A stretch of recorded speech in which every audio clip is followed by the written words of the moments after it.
Well, I feel like we should start this week by welcoming a bunch of new listeners thanks to the unbelievable amount of publicity that last week's Ronda Rousey podcast got. Fuck, man. They said Steve-O's Wild Ride podcast on TMZ, Yahoo News, ESPN. It was everywhere. So, once again, thank you, Rhonda, because last week's podcast was epic. And this one's no joke either. Plus, my co-host Scott Randolph, having some symptoms, feeling sick, he went to the doctor to get a coronavirus test, and the doctor said that it was negative. I think the doctor might have also said he's a pussy, but I'm not sure about that. Anyways, it's me and my co-host Scott Randolph in the van, and doing it for the Jackass fans this week with Wee Man, so let's get to it. Yeah! Ladies and gentlemen, it's Wee Man. Yeah. So, Hell yeah, dude. What's up? I'm so excited. Thank you for doing this. Hell yeah. First off, and this is probably a dumb question because I think I know the answer, but what's the official spelling of Wee Man? Weeman. No hyphen? No, it can go either which way. I've lately, like for years now, I've just been doing capital W, E, then capital M-A-N. With the space or no space? No space. Wow, dude. So there is controversy surrounding how to spell your name. When I was sending the link yesterday, I was trying to figure out, like, I was looking at Steve's like text message threads, like, how's he spell it? Okay, cool. Because if I send that, he's going to be pissed. But what's pretty cool is just recently Motorhead is doing t-shirts that you can custom order with your name on it, but they want to put the umlauts like how Motorhead has. Uh-huh. And Motorhead, it's the second O that has the umlauts. So in my name, it says W-E-E umlaut E-M-A-N. So it's pretty rad. All right. Oh, that's a pretty cool way to run with it. Motorhead style. If there was an over-under for how long it would take to start singing the praises of heavy metal, like, which is why I made your thumbnail the logo out of a grinded-up independent truck. You ride independent, right? I ride Indies, yeah. Indies are the best. I mean, there's not much.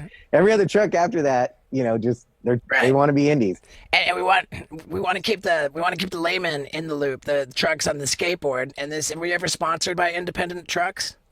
I was never. They don't have much of like they have a core team, but the rest of the people on independent are just flow, and they flowed me Indies still to this day. Yeah, so flow meaning they give you don't have to send pay you for some trucks. shit. yeah, you don't have to pay for trucks. Right. Okay. Yeah. So those are your true loves: skateboarding and heavy metal. It's safe to say. Yes. Yeah. Yeah. Good, man. And how do they spell Wee Man on the beginning of Jackass? I feel like it's Wee hyphen Man. Yeah, they've done that. I think they've done multiple ways. It's weird. So. Yeah, dude, I'm so particular about how to spell Steve-O. It's like, I don't care what anybody calls me. People ask me all the time, is it Steve or Steve-O or Steven? I'm like, I'm not particular at all. I don't care what you call me. But if you spell Steve-O with a capital S and a lowercase O, it drives me nuts. It drives me. You can do a lowercase S and a lowercase O as long as it's all even. But you can't fucking capitalize one and not the other. And I gotta have the hyphen, dude. You gotta have it? Yeah, I get Stevo. The first time I did a tattoo, I accidentally misspelled it Stevo because I was so loaded. All right, so now I'm gonna try to keep this moving with questions, comments, to get the listeners stoked. And I'm ready. I know that there's been like many times over throughout the history of Jackass, wildboyz, you name it, whatever we've been doing, we've thrown out the piece of information that you speak fluent German. But Yeah. I'm guessing still people don't know that. Is that I think so. Yeah, no, it still comes up. Like I've gone on trips. I was previously sponsored by Monster Energy, and they would send me all over the world. And I went to Germany one time, and the lady who was with me, like, you know, hosting me or whatever, was there. And she's like, I've been with you all these years. And we landed in Germany, and I just started talking German to the people there. And she's like, I never know you spoke German. I'm like, well, you never asked. Right. And if I remember correctly, you're from Italy. I was born in Italy. Right. So I'm an army brat. My dad was in the army. He was first stationed in Germany, where he met my mom. And then he got transferred and stationed in Italy. And that's when I was born. I was conceived in Germany, but born in Italy. Got it. And was German your first language? No, it was my second. I didn't even want to learn it when I was a kid, but I did learn it real young. You know, when you're a kid and you're asking your mom, what's this? my mom would tell me in German, and I'd be like, no, not that funny language. What is it? Okay, so let's feed him some lines to say in German. How do you Oh, say yeah, it, what like, was some of the shit they were saying over there? Like, say pull on my balls. How do you say pull on my balls? I don't know balls like nutsack. what about like isn't kitchen coochie? No, kitchen is Küche.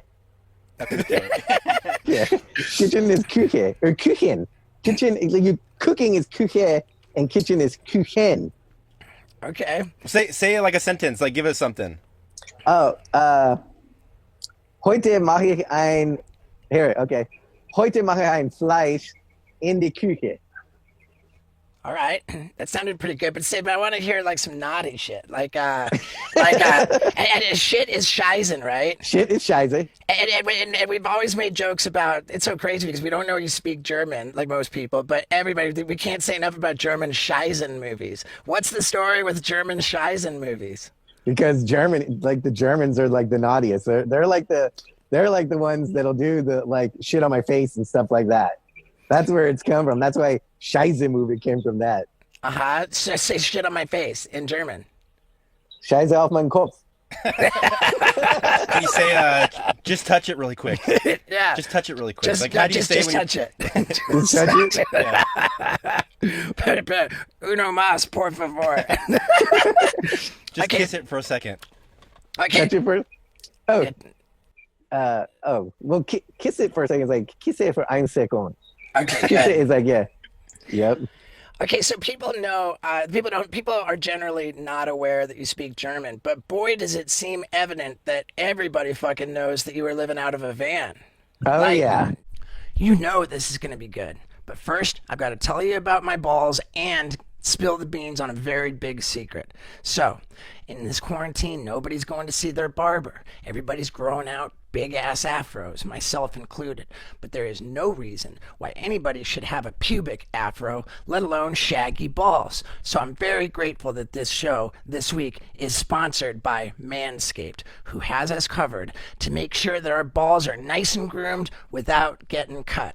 Now, what's the big secret? The secret is that when the quarantine's over and people can congregate again, I'm going to be having a massive meetup where I want every dude that can get to Los Angeles to bring their Manscaped Lawnmower 3.0 grooming tool to this meetup, and we are going to harvest the biggest pile of everybody's pubic hair that we possibly can, butt hair included. So that's the secret. You don't need to know what it's for or when it's happening, but what you need to do right now is go to manscaped.com, use the promo code STEVO to get your grooming tool, as well as all kinds of other products that Manscaped makes to keep dudes on top of their game. And again, use the promo code STEVO at manscaped.com for 20% off your order and free shipping. And make sure you hang on to that grooming tool for the mass roundup and harvest of pubic hair. Again, go to manscaped.com, use the promo code STEVO for 20% off your order and free shipping. And now, back to Wee Man. Check this out, dude. Like, I think you told me ahead of time that you were going to do a YouTube video with a guy who's got like an RV channel or like a camper van YouTube channel. And that channel, I don't know what it is now. It had 15,000 subscribers. Yeah. And then you do this video where you gave a tour of the van that you were living in, legitimately living in it.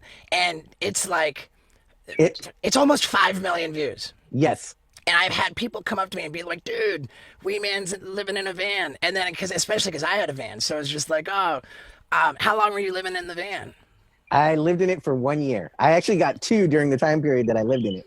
So the first one, when I went to go get one, when I realized I wanted to live in a van, they're like, well, it was back in September of 2018. And they're like, well, we can't build you one and have it done until July of next year. And I'm like, dude, I just sold my house and I'm kind of stuck. And I was living in a hotel for like 2 months. And so they're like, well, look on our website and see if someone's selling one used. And this was a Thursday afternoon. And I look on their website. I'm like, oh, that one's pretty rad. Let me call the dude. So I called the dude. And I go, hey, have you had any bites on your van? He's going, well, I got one guy, but he hasn't like come back. And I'm like, well, I'm going to be there Monday. He's in Arkansas. I go, I'm going to fly in Monday. I'm going to take you to lunch, and I want to see your van in person. He goes, all right, sounds good. I'm like, well, don't sell it because I'm interested. And he goes, okay, sounds good. He had no clue who I was. That's how to get a shitty deal 101. Yeah. What? That's how to get a shitty deal 101. What do you mean? Don't sell it. I'm interested. Like not like. Oh, yeah. You want to have like a poker face. He added on $5,000 of the price just off that comment. Yeah. Pretty much. So, but then he had like a bro boner once I got there, and he realized who I was. Right. And then he tacked on another tone. The boner tax, dude. So, I think you said something really interesting that, you said that, I sold my house and now I'm kind of stuck. Yeah. I mean, that's like, it sounded to me like you were like, dude, I sold my house. I'm moving to Canada. I'm going to live on a farm. That's what was first going to happen. And then the plan fell through after you sold the house? Yes, exactly what happened. And so you're like, okay, so I'm not moving to Canada anymore. I changed my mind, and I already sold my house. So now, is that why you decided that you wanted to live in a van?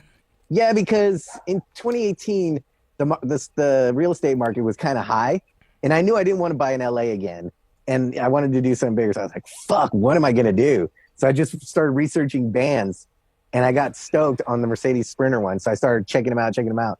And I actually called my buddy who I knew wrapped them and did different things. And I'm like, what do you know about these? I need more info. And when I texted him, he actually sent me a photo. He was driving his. He's like, come by in the morning. I'll tell you all about them. Yeah. So, yeah. I did my whole research before I went and got one. Now, when you were living in the van for that whole year, like where would you typically most often sleep? Like where would you park it? Mainly like campsites that like RVs would camp at.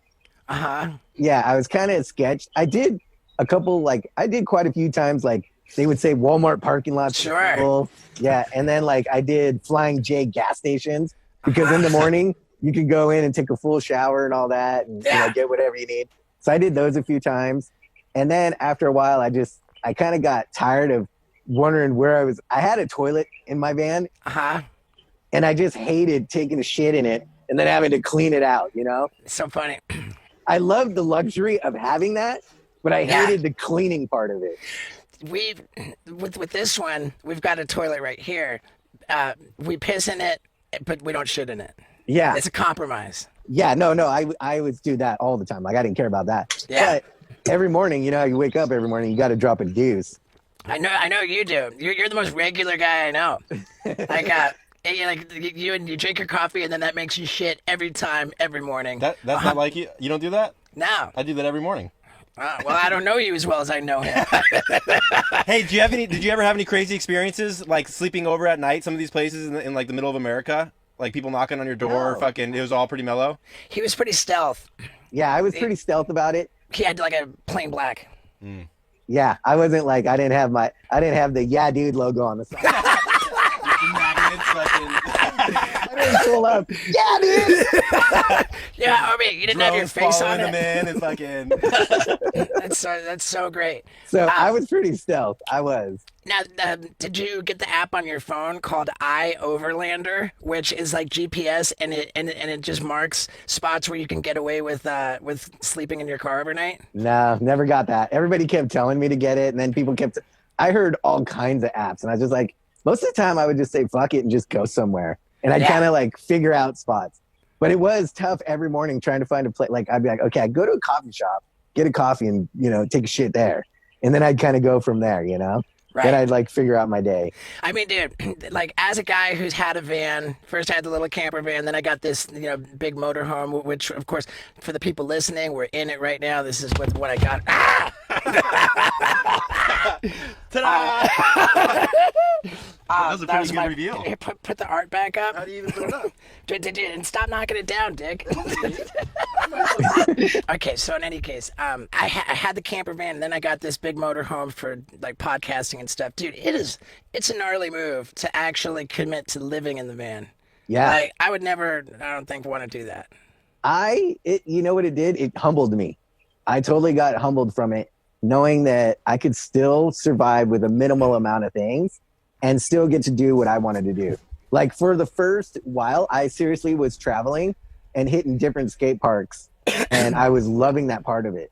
The only part I didn't like was I thought I could handle like every day I'm waking up, film it, do this, da, da, da. It gets old trying to do that when you're like, no, I just want to show up and I just want to skate. So that was where, but it is very, living in it is very humbling because you don't know what's right outside of you. And, you know, you never know, you know. One of the best experiences I had was I went to a campground in Sedona, Arizona, up in the hills. And so I came from like sunny Southern California, went up, and it was raining that night, and they said it was going to snow. And so I had a little fire. I was looking up at the mountains. I had a creek by me. And the next morning, I woke up, and I opened the side door, and it's just snowing. And I'm like, this is the best life. I'm just sitting here having my cup of coffee. Taking my shit. Taking a shit in the creek. Taking a shit somewhere. Yeah. Dude, that's killer. Do you miss it? Well, he's got a van now, so he can I go. still have it. And my lady and I go all the time. We'll leave on little van excursions just for fun. She loves it too. Yeah. It's awesome. I won't get rid of this van. I will always keep this van. Yeah. Just because I like getting away. Right. Now, there we are onto the subject of ladies, and congratulations for getting engaged. Thank you. Yeah, I'm stoked. We're both engaged. I've been engaged for over 2 years now. I was at your engagement. Yeah, you were. And you got engaged. You were there when I did. I love that, man. So is it true that like you know she's the one when you got it? Like how'd you know she was the one? So I've been like, I would meet different girls, different things and all that. And a lot of dudes, like older dudes or dudes they're like, you'll know when she's the one. I'm like, dude, I've met so many girls. I've never had like, she's the one. So her and I have dated before. We've met multiple times. This last time when we got together, the first night we hung out, I knew it. There was just this thing. And I'm like, we're supposed to be together. You're the one. I know it. And we have been ever since we got back together. And what's funny is I proposed to her 1 week before everybody got put on like stay home lockdown. I proposed to her March 1st. And then like March 12th, everybody was on lockdown. So we've been home every day. That's like... Dude, yeah. That's a big test. It is, dude. That's right. With all this coronavirus thing, that's what I've heard. Like, I mean, of course, there's a lot of things about it, but couples' divorce rates are spiking. I heard divorce rates have spiked. Different, like all kinds of things have happened. It does test the relationship, and yeah. I'm enjoying the shit out of your barbecue videos every night. Yeah. What's crazy is right then too, I just went by my buddy's house. I said, let's go to this barbecue place. He goes, dude, this is the headquarters. So I went there and the dudes were pretty stoked. And I saw this barbecue I wanted. I'm like, well, I want this small one. I got a little small patio. They're like, all right, we'll order it for you. And once again, coronavirus had a kind of a thing on it where the shipment was a little late. But as soon as it went in, I jammed over there, got it. And I said, and as soon as I got it, I go, you know what? What else do I have to do? But I can cook on this thing every night. So I just started cooking and making different things and learning different techniques. And I was making fun videos just for like, dude, watch me. Flames were blazing and stuff. Just cooking on, and people are like, dude, we love it. It's so much. It's like the best, it's an enlightening thing during these times. Yeah. So everybody who isn't really aware of this, you're cooking on Instagram every night on your story. Night. And everybody needs to follow you on Instagram. It's hell yeah. I am Wee Man. Yep. On Instagram. You'll know. That's a blue check mark. That's right. It seems like there's been somewhat less skating that you've been posting on Instagram. Is it safe to say that because you're with your chick, that's making you skate a little less? No, not at all. First off, was right before we started filming, I got injured really bad. Like, oh yeah, that's right. I remember. I pulled my calf super bad, and then I got back into it and I started skating with my buddies again. And 1 week before we started filming, I bashed my knee pretty hard, and I was like, "Oh, dude, I can't. I'm gonna just cruise right now while we're filming."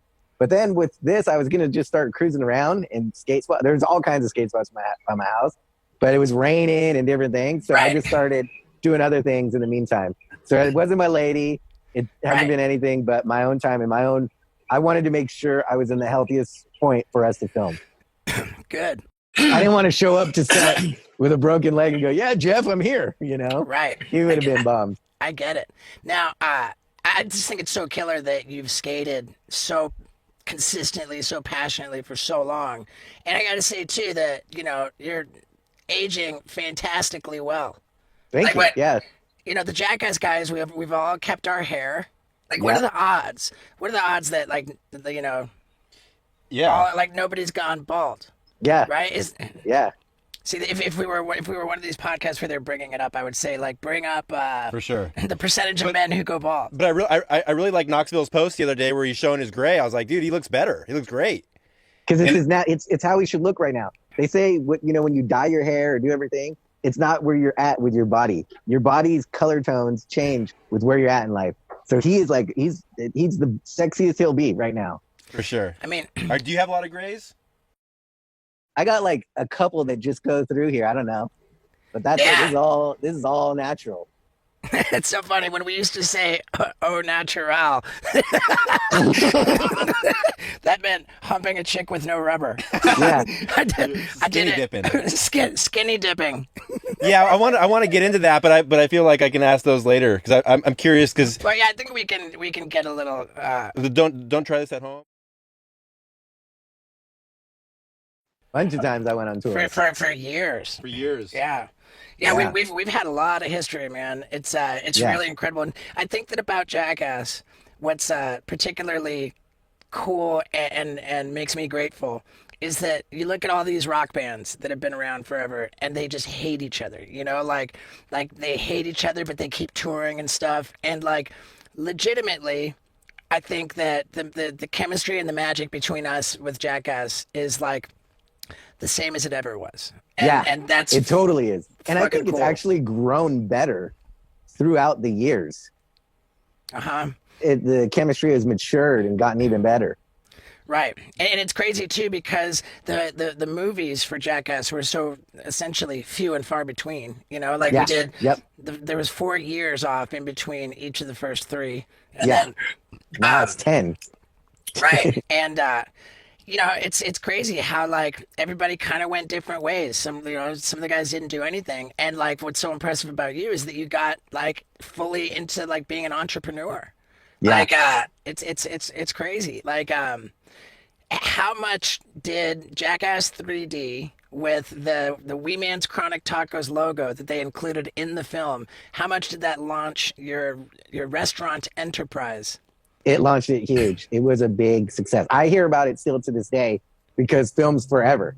So somebody watching it last night will see the Wee Man, you know, Ryan Dunn's Jump, sponsored by Wee Man's Chronic Tacos. And you didn't even have to do the jump. It's so great.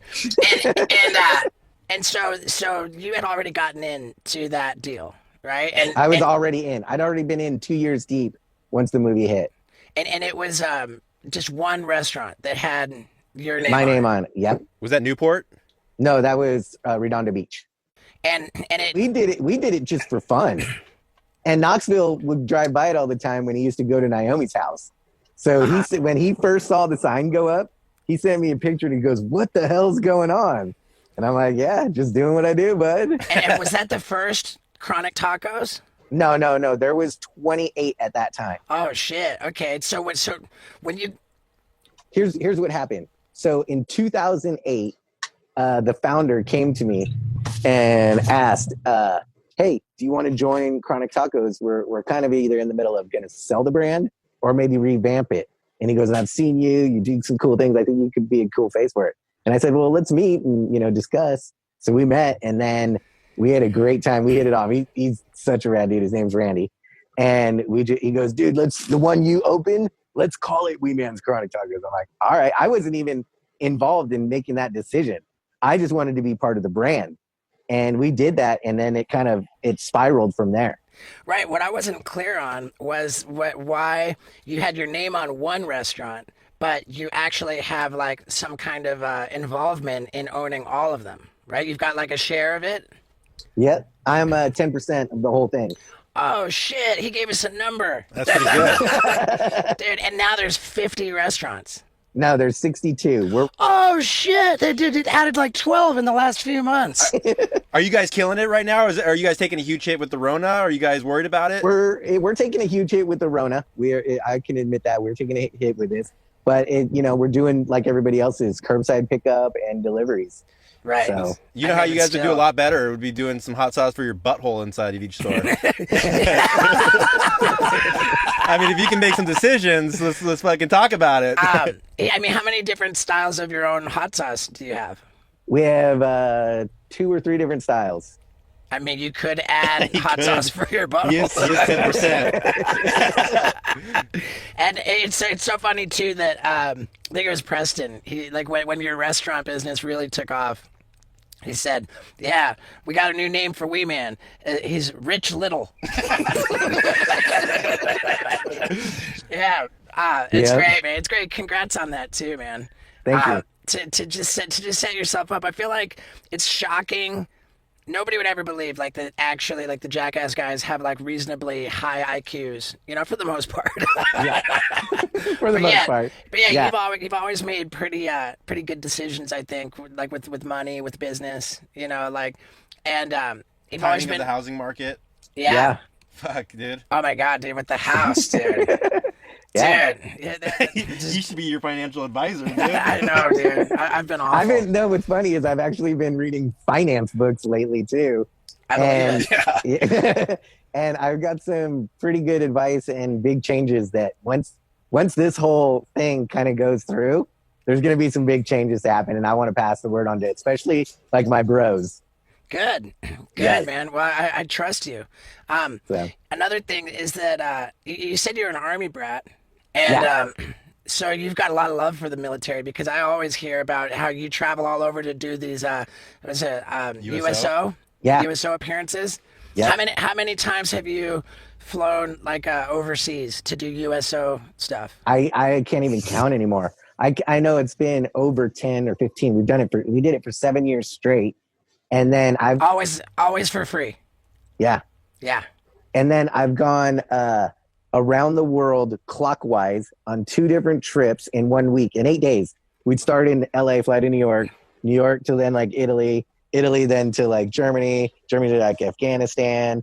Then like we'd go clockwise in 8 days and just visit different troops out in different areas. Are you flying like a military plane?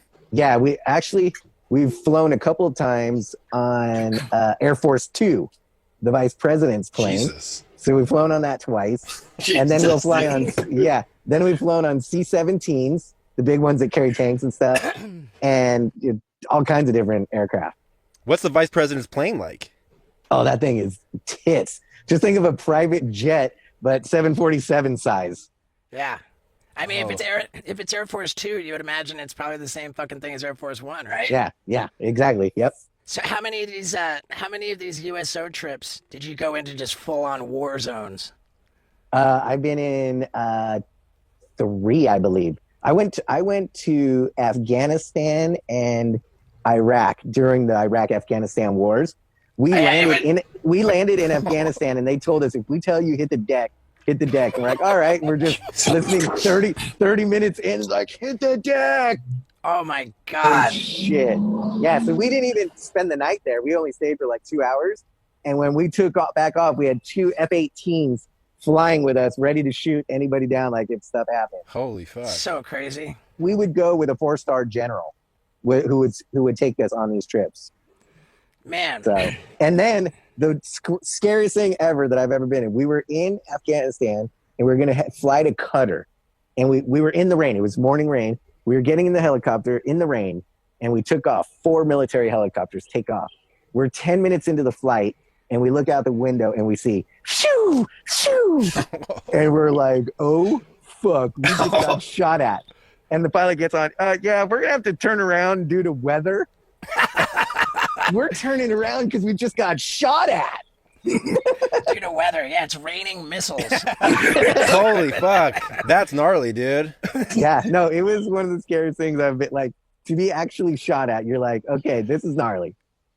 All right. So if we're talking about scary things, like I mean, I hate to ask a cliche, boring question, but I think if it's me asking you, it's kind of a dope question. Like, you know, a scary jackass moment, like some of the gnarlier. I don't know, because I've been asked that question a whole bunch of times, and I don't know what the scariest thing is.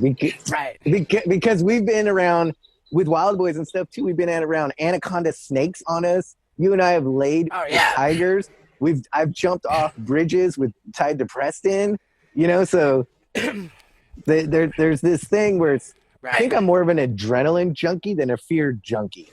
All right. Because you're just desensitized to Well, it. here's the thing, and I should say that I'm embarrassed for asking that question in the first place because I get the same shit so much all the time too, and I always kind of stick with the same answer that when it comes to scary situations, like you max out at a certain, it's not, one's not scarier than another because once you're scared to a certain point, Yeah. you can't get more scared, and like Yeah. there's so many different examples of times where we maxed out that it's apples and oranges and fuck it, you know? Yeah. I think for me, like something that I would never do out of like anything that you guys have done would be when Manny grabbed the tail of the fucking lion, dude. Right. That's heavy metal. Right. Even though it was a captive lion, I don't mind. It's like going to Tigerland. I don't know or though. I don't think it's kind of hard to fight the danger of it's a captive lion, Sure. right? Because you'll see Siegfried and Roy. go into cages and go, well, we're cool because they're captive and do die, like Right. I'm the Tiger King. or the Tiger King. Yeah, Joe Exotic shit. Yeah, the Joe Exotic shit. Fucking bitch lost an arm. The best part of it was when Joe then throws on a paramedic jacket and goes, all right, I got this. Yeah, where did that come from, dude? Like, what Where was that jacket? Like, where was it sitting that he's like, oh, get the paramedic jacket right now? Right. And Siegfried and Roy, they did the Las Vegas thing with the tigers. Yeah. And I don't know if it's Siegfried or Roy, but one of them's a straight up fucking vegetable because the tiger just fucking chomped his head like a fucking Cheeto. And and dude, when we were filming with the same captive lions in California, doing this Nintendo commercial, and where I'm up in the tree. I'm gonna make a video of times we could have died. For sure. Times we just straight up could have died, and that's like for sure one of them. But I was making fun of Siegfried and Roy in the tree, and then the lion just comes up. He was licking you. Like he was like, oh, this is a good piece of meat. And after this third Oh my lick, God. that's when I'm going to bite. Were you there? No, but I've seen the footage. Yeah. Dude. I wasn't there, but I've seen the. And he kept reading. Like, I was like, bro, like, what was going through your mind? I stopped delivering my lines and I started saying, good kitty, good kitty, good kitty. It's a fucking 300-pound African lion. Yeah, captivity doesn't do a whole lot. No. And then what other times have you guys almost died, if you could think about? We didn't die, but one of the fun ones was when we were on the back of the elephant, me, Chris, and Steve-O, and the elephant just took off. Remember? And we're all just holding each other like, don't let go, Yeah. just stay on. In Kenya. I mean, it wasn't that bad, but it's a fun one. That's it. There should be two versions of the video. Times I almost died while working, like for work, and then times we almost died, like like on our personal time. Right. Yeah. Like, I'm trying to think in South Africa, that was pretty crazy, but like, any other, like Fiji?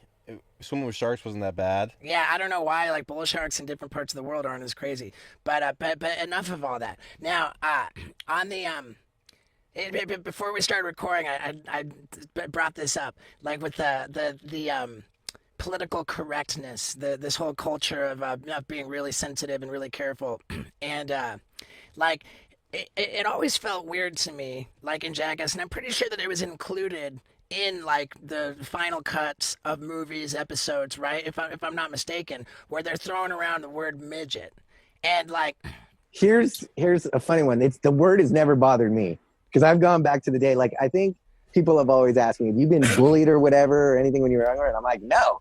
And I'm like, if you ask Preston will tell you I'm the biggest bully.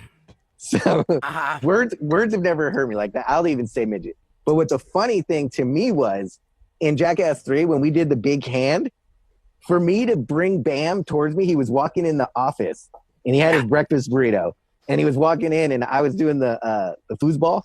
I said to him in his voice to kind of get his attention, like we're just fucking around, I'm like, hey, what's up, midget? And he goes, oh, what's up? So I said it to Bam. and that was in the cut. Nope, they blurred it. They beeped it. Okay. Like, what are you doing? I'm like, that's how I lured Bam into the hand.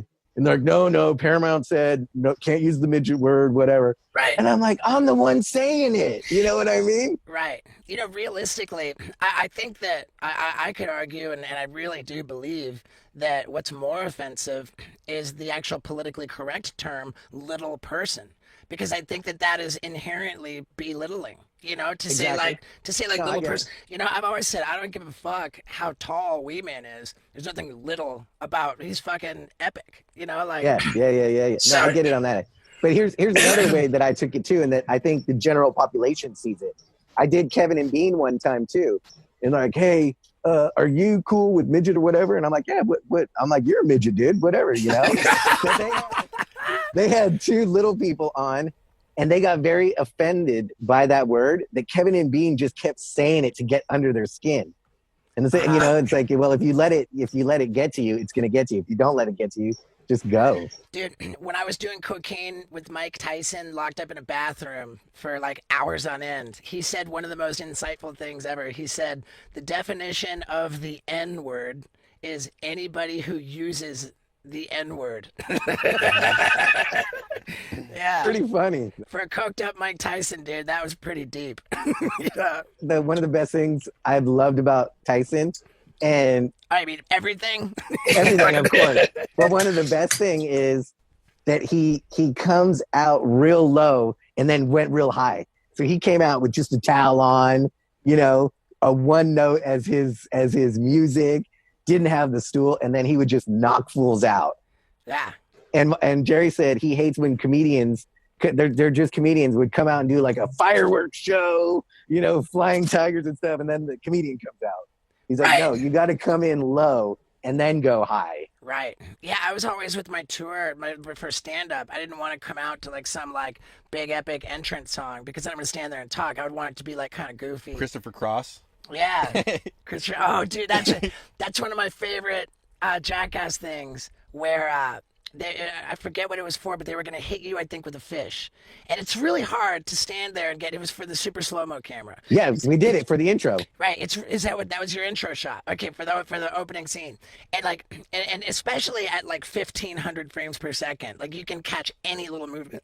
And you got to sit there and get hit with a fucking fish in the face, like a big heavy fish. Like it's really hard to know you're going to get hit and not like flinch at all. And so they're trying to get the shot, and you know your instincts, like you know, you're like kind of anticipating it. It took 4 tries. I know, but 4 tries. They said, stop moving, man, just chill, and you're like, put on some music, and they put on like some like Iron Maiden or some Black Sabbath, and you're like, you know, it wasn't helping at all, and I was like, hold on, I got this, and I go running and get my little Nissan Versa, and I pull it into the fucking hangar, and I open up the doors, and I play Christopher Cross, Sailing Takes Me Away, and all of a sudden you just relax and like didn't move at all, whap. I thank you for that, because Jeff was getting pissed. He's like, hey man, just stand there. I'm like, I'm trying, dude. Right. You see this, like, right here is where you get the glitch, and that's where you move. Right. It's like when you were with us in Thailand filming Wildboyz, and someone said, I think it was probably you. You said, "Hey, you know where we are?" And I'm like, I don't know. And you go, Bangkok, and fucking like punch him.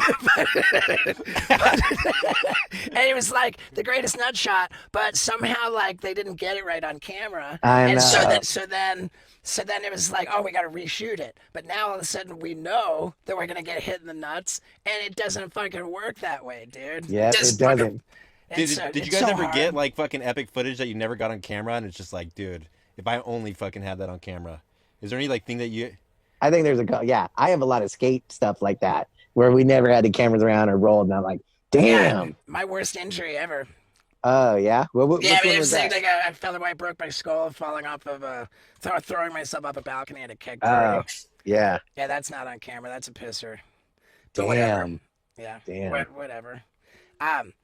So dude, like, have you? Here's something where people ask me like, what stunt? You get this question so much. What stunt did you regret? And I have an answer, the same answer every time. Is like my honest regret is that I didn't do more. That's probably mine too, because there wasn't really any that I didn't do. And then the one I've also answered is, do you remember when I think it was in Florida, I forget who it was, had the little baby alligator and it bit Knox on the nipple? They came to me first, and I was like, I said no. And then Knox gets it, and he has this full poster now of this alligator and I'm like, fuck, I could have been a poster. Right. It would have been pretty killer if it was you. For sure. Yeah. That's the thing, dude. That's the regret. The regret is that, fuck, man, that there were like so many times where like I didn't step up, or I did, but I half-assed it. And if I just would have gone all out and dug a little deeper and got the fucking footage, I would have been more stoked. So, you know, and then I just get so stoked to not fucking give up, because I'm like that. Like, that's why I keep going, man. That's why Me too. So it's pushed me more now, right? Because of those times that I've had regrets. Now I think about them when I'm doing other things now. Right. And without being too particular about like what we're up to, I think that I'll just say in general that I really believe, even though we're way fucking older, that this thing we're talking about, where it's like, dude, no, this is like last call. It's last call to fucking be gnarlier than ever, and the bar is higher, and we've got to fucking push harder and go bigger and just be gnarlier. I agree with you 100%. I think that I know, like, sure, like a lot of people might think, who wants to see a bunch of fucking middle-aged fucking like, no, dude, you know, like, and it's like, on. I think it's on, dude. I actually, you know what? I know it's on. It done started. So this, and who the fuck knows what's gonna happen with this coronavirus shit, dude? It's so heavy. It is. I mean, what are you hearing? Are you thinking we get back into the economy, what, in the summer or later or earlier? I mean, I'm hearing, I've heard certain things that's like end of May, then I'm hearing into June, July. And there's so many different things. The economy, you can't trust. And that's why I've been reading finance books lately. But if you watch the stock market every day, it's like, it's green one day or two, and then it's red straight down, and then it's green. It's seriously like this. And that's like, okay, that is just, that's the worst. Like, you can't follow that and think. It's not like, oh, it's slowly going up and does a little dip and then slowly. No, it is this all day long. It's what you call a dead cat bounce. Right, you know, where like some shit goes down, and like the banks, like the fucking, you know, the power people, they're like, let's inject a bunch of money in to give people confidence in the market. And they put it in, and sure, it comes up, but then the real fucking slam comes. I watched a documentary on the stock market crash of 1929, and it's like fucking looks like exactly what's going on now.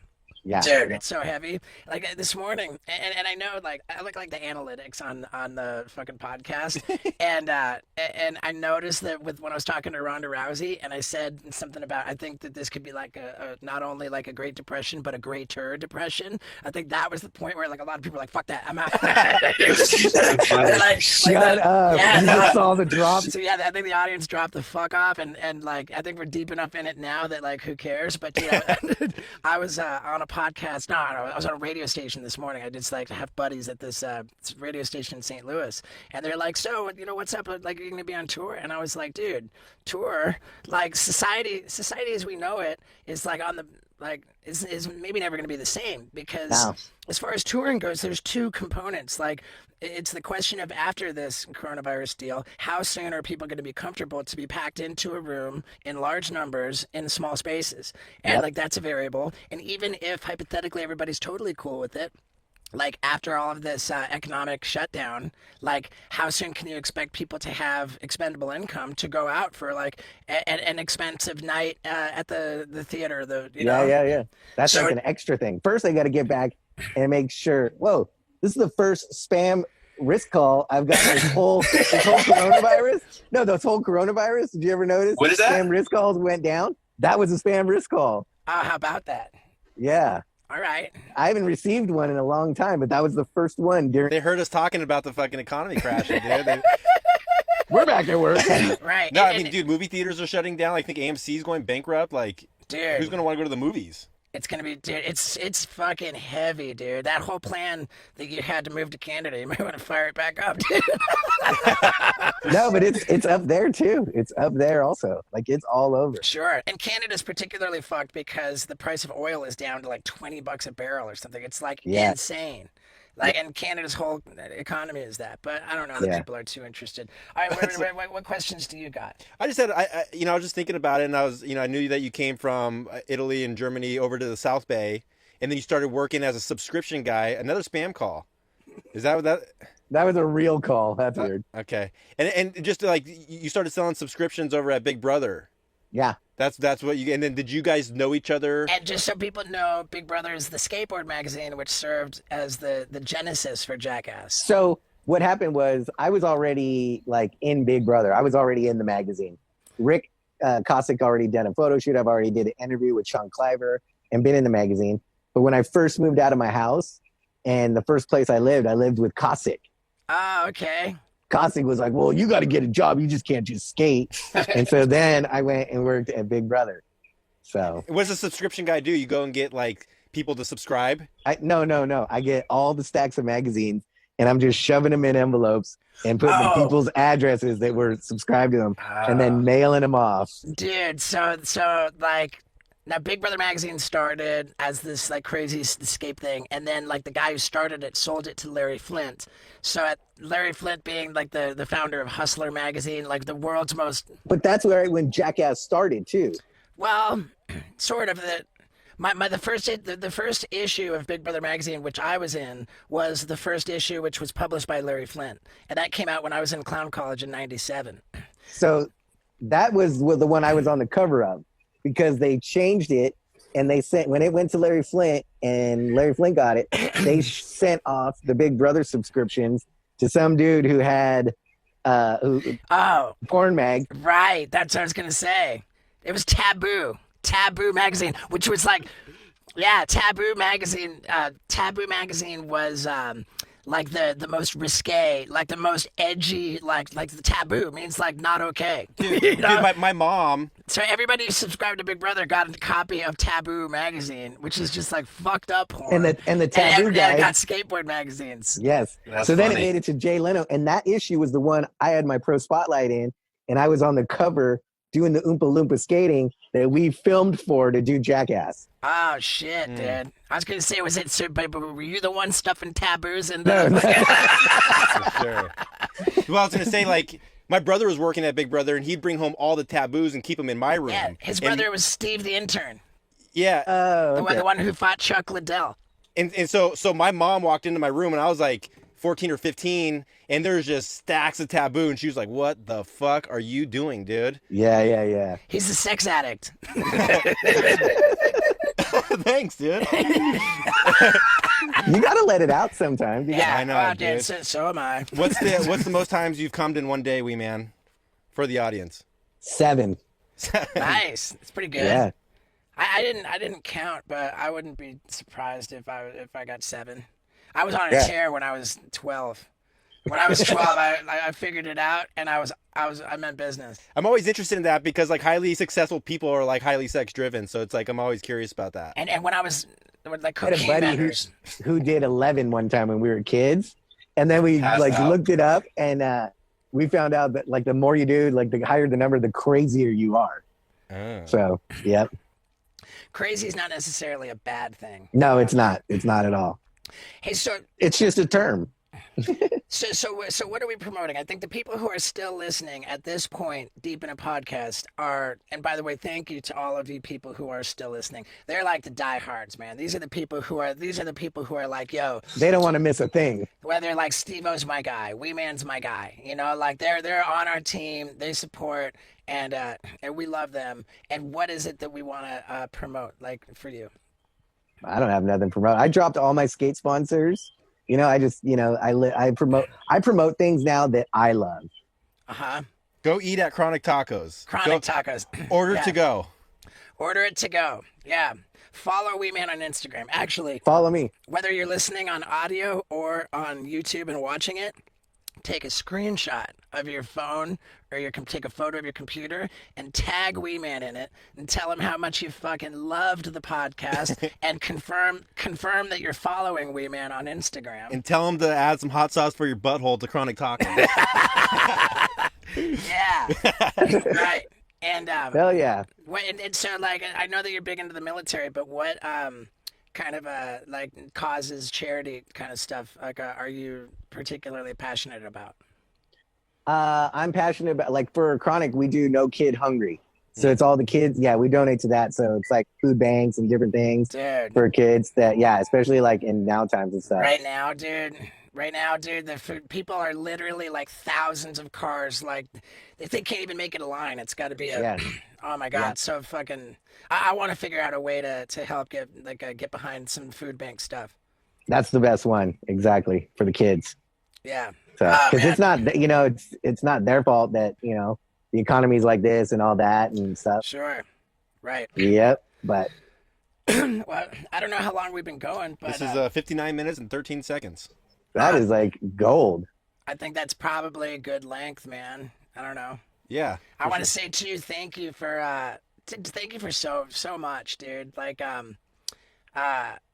for being there for when I finished the skateboard, like the wall ride, for just being a bro. Like when we had some meetings, you know, Prior to this big Yeah. thing we've been doing. Yep. we right, did. and dude, like your support like really meant a lot. Like you know, when we met up, for being there when I engaged to when I proposed to my girl. Like thank Yeah. you for that. Like it's really crazy, man. Like just about 20 years we've been bros, and Yeah. you know, I like to think that we've been there for each other, and you know, I'm really grateful for you, brother. Thank you, bud. I'm really grateful for you too. And I think sometimes when we don't think outside of the work box, and we realize even we would do things outside of it, we kind of thought of it as work.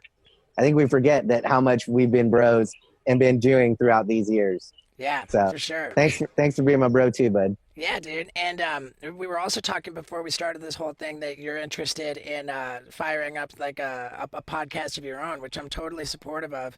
And I can, you know, everything that I'm learning from doing this, I can easily transfer over to you. And yeah, dude, I think it's fun, dude. I think it's a killer And then deal. the things I'm learning too, I'm going to transfer over to you too. Dude, So I that love it. I know when we're getting a little older and stuff, you'll have this nest egg set up that you'll be like, I can do whatever the fuck I want. I mean, we'll see what happens, man. Like, We'll start with the hot sauce, and then we'll work our way into stock tips. yeah, we'll see what happens, man. But dude, thank you so much for this. I really, really enjoyed it. I'm sure everybody else did too. And I just love the fucking shit out of you, brother. So Thank you, man, brother. I all love right, you too. dude, take care of me, man. Woo. Cheers, take it. Woo! Yep, another incredible podcast in the can.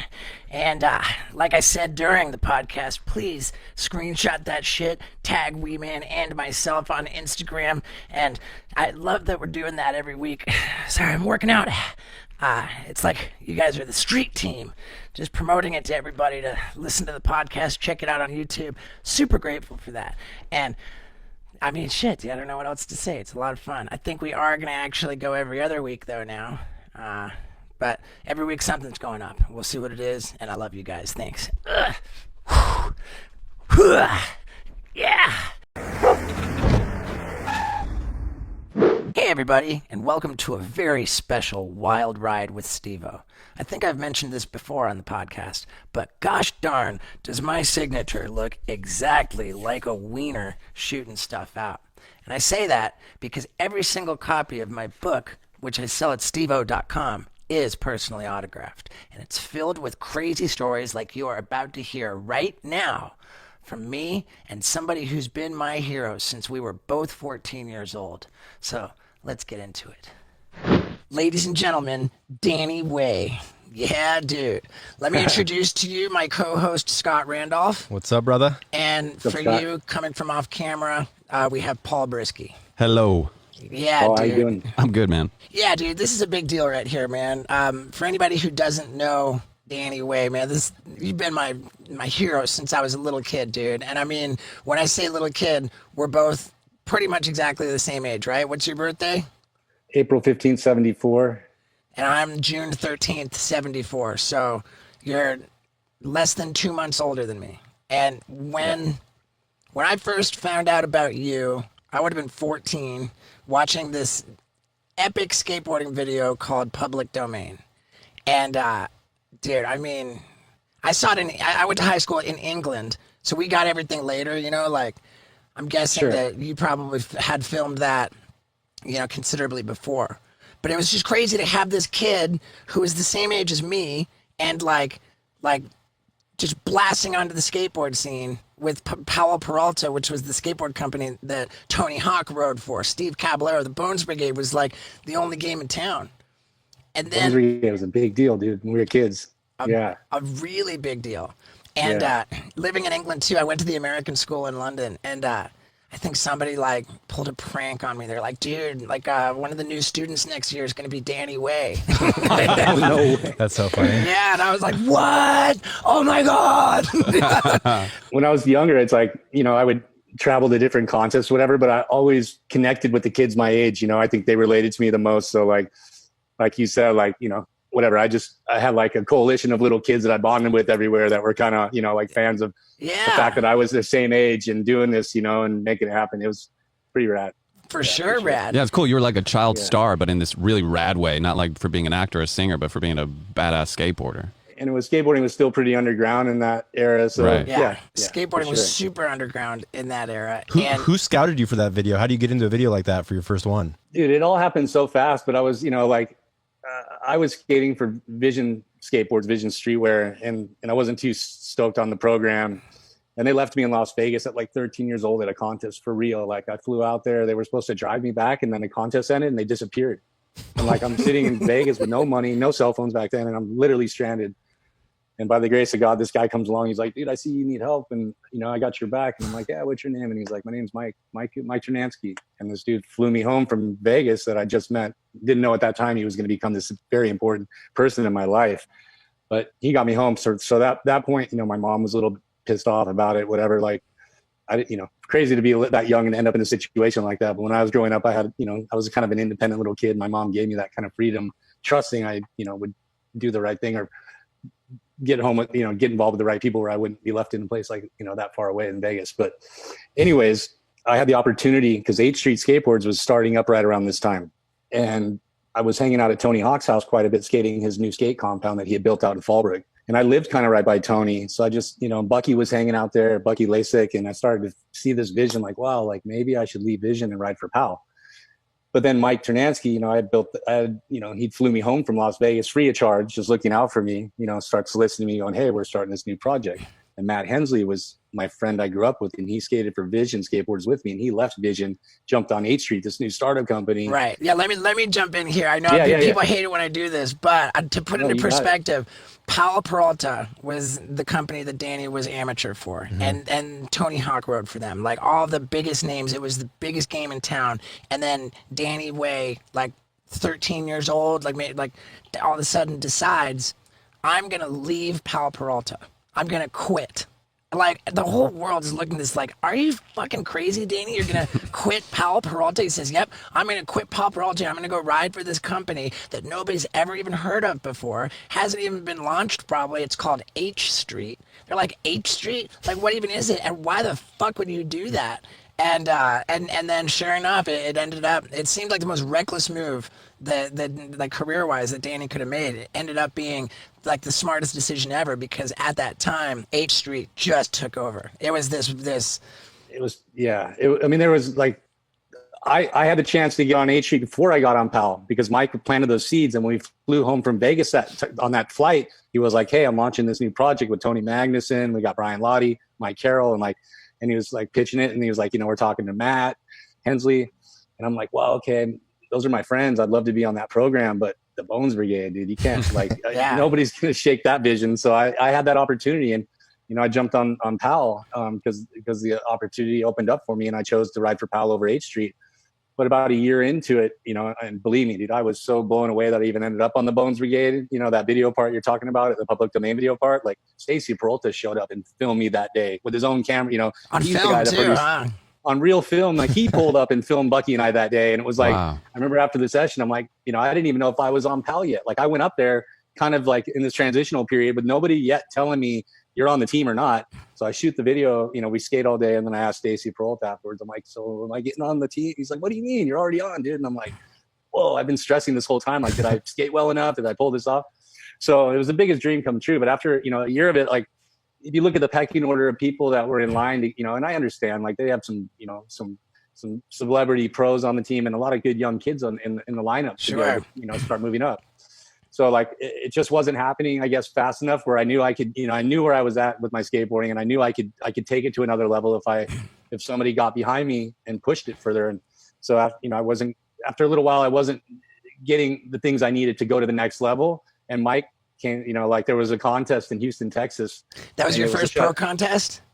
It was my last amateur contest, okay, but it's gotcha. a shut up and skate. Houston shut up and skate contest. In skate culture, that was like back in the day, that was like, it was like the underground grassroots backyard, but it was a skate park, but backyard, ramp style contest mentality, just chaos, punk rock, partying, the whole deal.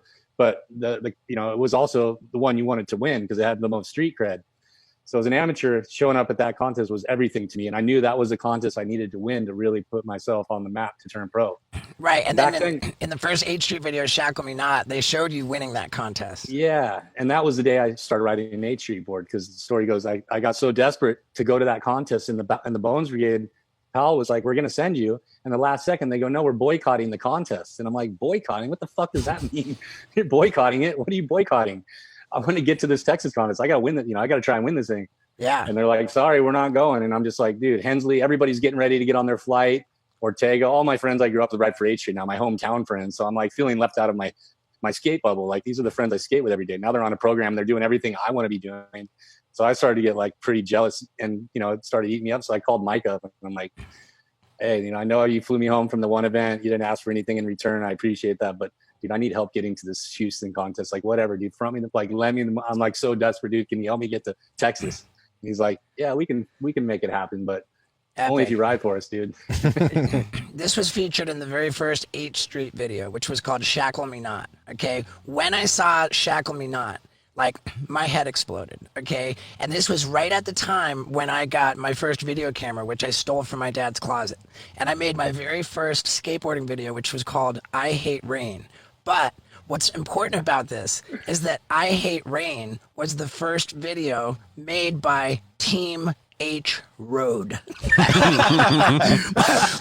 a fucking, that's funny. My buddies and I called ourselves Team H Road because 8th Street was that fucking cool. Like, we didn't even care. Like, we made T-shirts that said, really? Yeah, oh yeah, we made H Road T-shirts. And dude, I was 14 years old riding a Danny Way skateboard, like his pro model. Like, I Did had it say H Street on the skateboard? Yeah, You yeah, crossed for it sure. out and wrote road. No, dude, that would have been disrespectful. Oh, yeah, Yeah. And so that's like how far back Danny and I go. I was riding Danny's board in 1990, right? I graduated high school in 92, went to the University of Miami. I was all flailing around, but I decided I wanted to be this rad, like, stunt guy, and my best plan was to try to be in skateboarding videos. So I go to the skateboard convention, and I'm going around all the booths, like, ejecting their tape, putting in my tape, and that was like, everybody was just so pissed off until I got to the XYZ booth, and that's the company that Danny Way started with our buddy Tommy. Mm-hmm. And I plug in my videotape on their booth, and Tommy's like stoked about it. He's like, dude, is that you? And I'm like, yeah, dude. We start shotgunning beers. Next thing you know, I'm sponsored by XYZ. Wait, how old were you when that happened? At that time, that was the first week of 1997. So I was 22. Okay, so that's like 7 years after that tournament, right? So Yeah. Yeah, I mean, there's a lot of like, there's some more skate videos that came out and some more chaos and stuff, but well, because like, let's get into that, because you left 8th Street then, right? Like, 8th Street kind of like fell apart, and you started Plan B with Mike Ternasky. I mean, 8th Street was like a prototype project, you know, like the guys, you know, Tony Mag and Mike Ternasky came together, they started it, and it was like, I don't think anyone anticipated what was going to happen. You know, like, I know that those guys were pretty genius in how they pulled together, but I don't think they realized like how big Hensley was going to be. And I don't think they, you know, I think they sensed that I was going to go somewhere, but I think the synergy of having us at once and us being new young blood and having this new brand when Pal Peralta and Stacy Peralta and the Bones Brigade dominated skateboarding throughout the 80s in a certain way. And 8th Street took all that away. 8th Street took that all away from Powell, and 8th Street was the only game in town at that point. But then I think what I hear you saying is that now 8th Street, they didn't know how big they were going to get. They didn't know like how big the skaters were going to get. And all of a sudden it's like, oh, well, if the skaters are going to see more opportunity somewhere else, it's going to get pretty hard to keep them unless you really, you know, respect how big they are. Yeah. And or just, you know, listen to the guys that are moving the needle for the project and like tailor it so that everyone's happy. You know, I think 8th Street got to a point where there was a lot of like difference of opinion on how it should be or what it should look like or how it should feel or whatever. So at a certain point, instead of like trying to spend so much time correcting certain things, we were just like, you know what, let's just do Plan B and like start a new project and like just start it right, like do everything, you know, all the things that we learned from 8th Street, let's just do it right this, you know, from the jump and not make those same mistakes and keep it tight, you know, and keep this feeling in the brand that, I mean, that was what created H Street, was the synergy of the talent and the personalities and how everyone kind of complimented each other and got along. But, in the Bones Brigade, Stacy was actually a master of this, dude. This is where Stacy Peralta kind of invented this formula, and then Mike Ternansky took it to another level. And then Plan B essentially was, our refined version of H Street. Is there like beef between the different like companies? Like Absolutely. Before we get into the intense beef between skateboard companies, let me make the point that I've been getting pretty rad lately. Yeah. And I might have needed some surgery. But the good news is bed rest is better than ever in my Helix mattress. I'm telling you. If you guys haven't done this yet, go to helixsleep.com/Stevo. Take a 2-minute long quiz, right? Where they're going to match you with the perfect customized mattress for you to get the best sleep of your life. If you're in a situation like I am, needing to heal up a little bit, you want to have the perfect bed. And that is from helixsleep.com/Stevo. Go ahead and order from that right now, and you're going to get up to $200 off any mattress you choose. Plus, they will throw in 2 free pillows. And these Helix pillows are the most comfortable things ever. So, again, go to helixsleep.com. That's HELIX sleep.com/Stevo. Get the best sleep of your life. Yeah, dude. Now, let's talk beef. it's like gangs meeting up, fucking gangs in New York shit at a competition. People ever fight at competitions and stuff. Danny could. I think Danny could confirm or deny this, but I think it's safe to say that clearly Pal Peralta was just the biggest and the only biggest, and they were successful because Stacy Peralta was a skater. The company Vision that he talked about before was run by a guy who never even skated. Like that was the problem, is that skate companies were being run by people who weren't skaters. Powell was good because Stacy Peralta knew what was going on. 8th Street was like a skateboarding operation, and Plan B. But by this point, I think enough skaters got big enough that you saw genuine, rad companies run by skaters, and there were kind of a bunch of them, popping up. So there wasn't going to be any more one company dominated everything anymore. Is that fair to say? Yeah. I mean, in the 80s, there was a coalition, they called it the Big Five, which was Thrasher, Transworld, Pal Peralta, Vision, and NHS, Santa Cruz.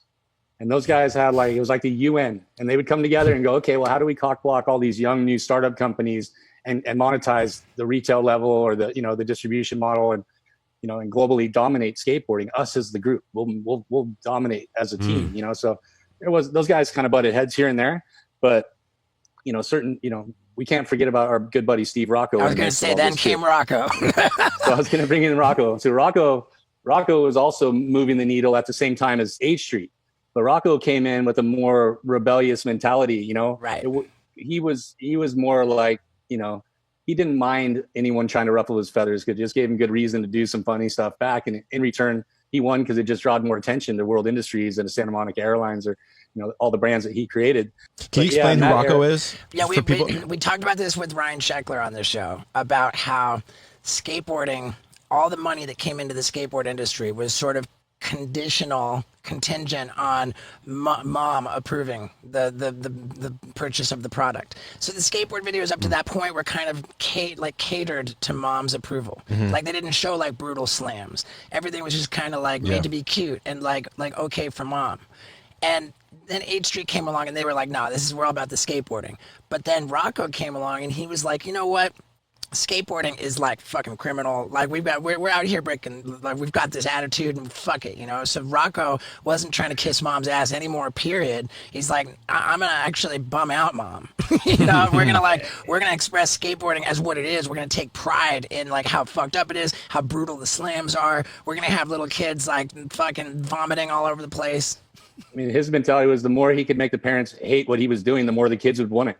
So, yeah, it's genius. And he is a genius. Steve Rocco is one of the smartest, most clever, just brand visionaries, marketing guys. So he's done some amazing stuff over the year. I mean, and he's the catalyst behind Jackass.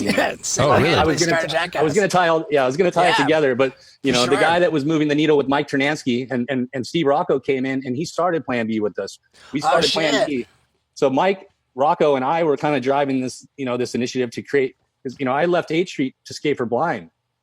I jumped on Blind, which was Steve Rocco's company with Mark Gonzalez and Jason Lee. Yeah, Jason Lee, people that and they called it Blind because they were saying fuck Vision. It's the opposite of Vision skateboards. So they said we're gonna call it Blind. That's great. And it was so there was beef. Totally. And Steve Rocco was like head of marketing and team and all that stuff at Vision. And he left Vision to start Santa Monica Airlines and was like, hey, Mark Gonzalez, like when you're ready, cruise over. Like I got, and as Steve started to succeed, I think Gonzalez was like, well, I might have, I'm going to go hang out with Rocco because he's got this thing going on. Right. So eventually Gons bounced, Vision and joined up and started Blind with Rocco and Jason Lee.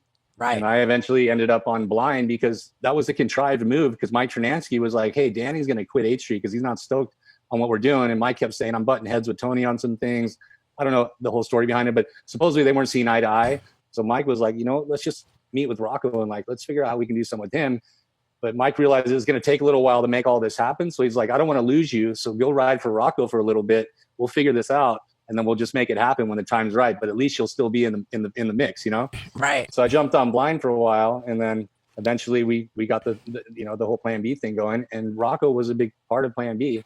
Yeah, going back to Scott's question, are there beef between? Yeah, because I see him at competitions. Like when you're street and everybody's just kind of standing there while the one guy skates. But like behind the scenes, are you guys like, no, fuck you? Well, yeah, I think the answer to your question about is there beef between skateboard companies? Yes, and not only that, but there's like secret, like top big stars defecting from their companies to go start other companies, and then like nobody knows about it until it actually happens, and there's all this backstabbing and betrayal and like. What do you mean? Like they start a company while they're still with another company, Right, and then soon as they get their company started, they're like, fuck it. It's like getting another girlfriend before you break up with the girlfriend you've got. Yeah. Yeah. Dude, the first Plan B ad was 5 of these riders are going to be leaving their current sponsors to start a new company.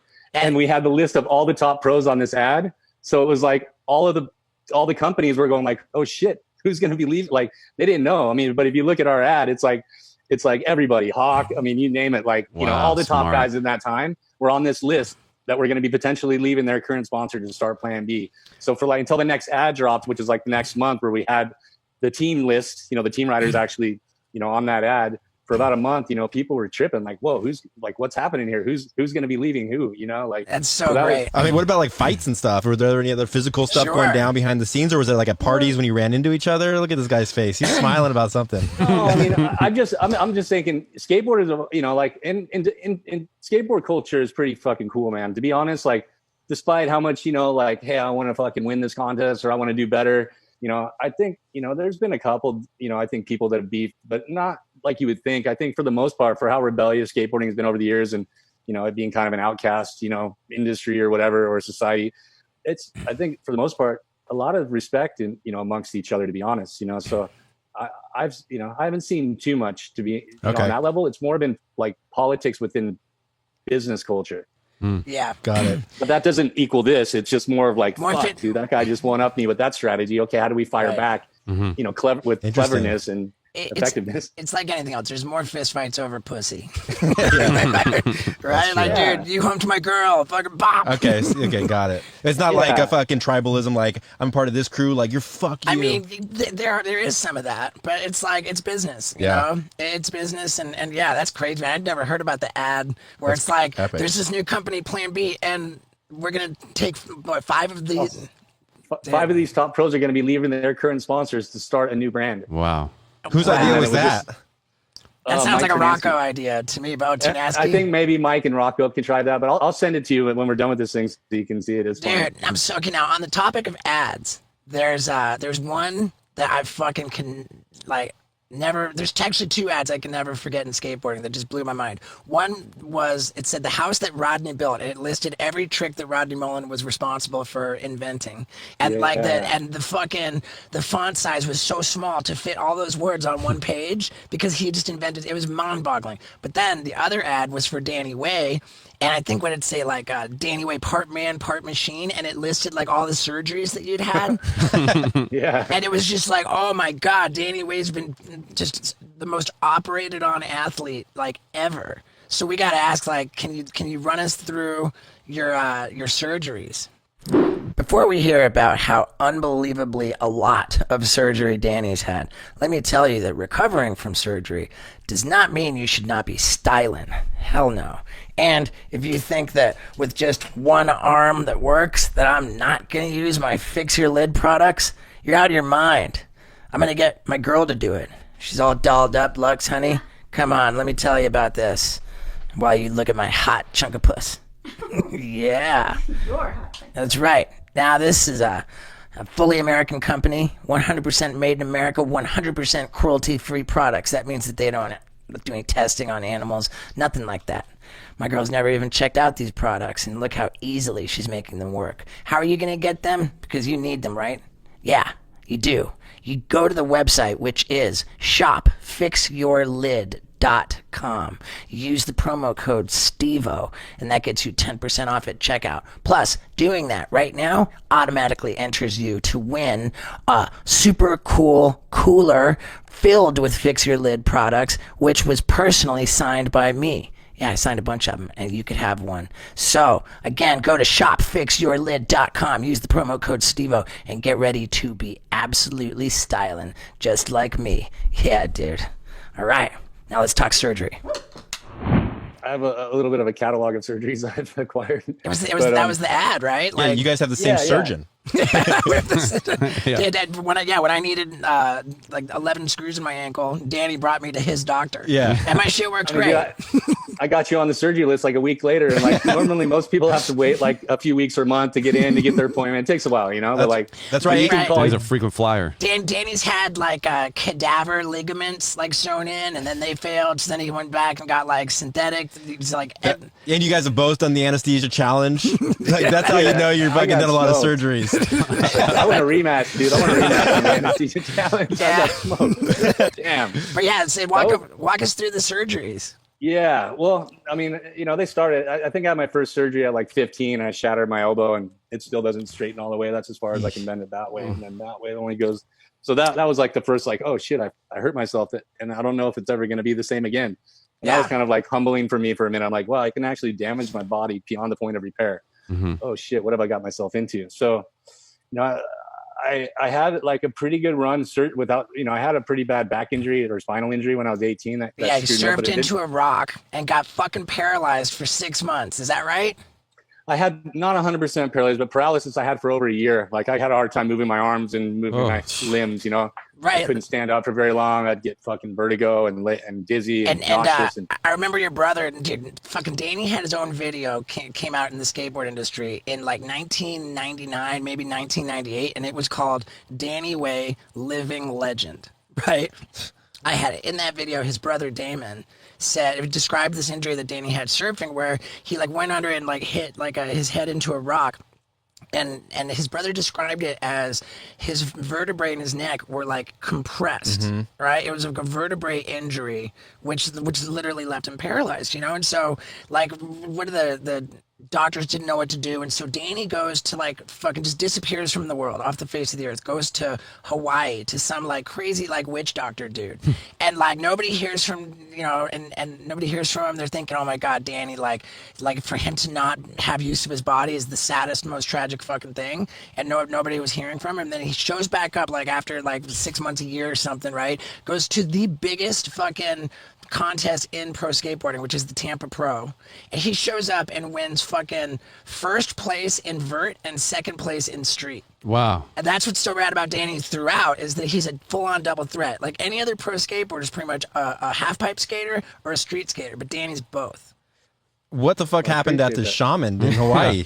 You know, he was more of a, I wouldn't, you know, it's not like some witch doctor per se. He's definitely a different kind of holistic doctor. More of a warlock. But at that point I was so desperate because I wasn't getting any help from the Western doctors. You know, I saw some of the best surgeons and orthopedic surgeons and neurosurgeons or whatever in the country that weren't giving me any positive hope.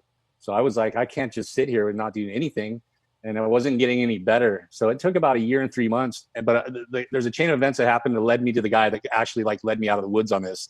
But it took me going to Hawaii, staying with this guy for a couple months and doing, you know, he's like a kinesiologist, chiropractor, nutritionist, like mental, like a mentor, like, he got me back because I was pretty depressed. I was like at a point of like, fuck this. If it doesn't change, dude, what's the point of being alive kind of mentality.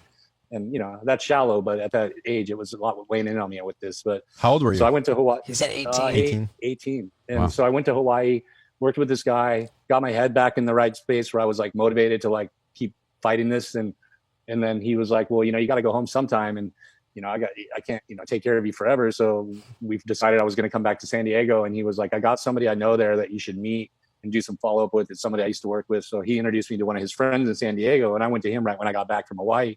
And this guy's like, whoa, you're a pretty fragile case. I don't know if I want to do anything. Like, I don't want to take the responsibility with this. This is pretty serious stuff, So I was like, oh my God, here we go again. I'm back to square one. Oh, I remember what Damon said. He said Danny dislocated his brain stem from his spinal cord.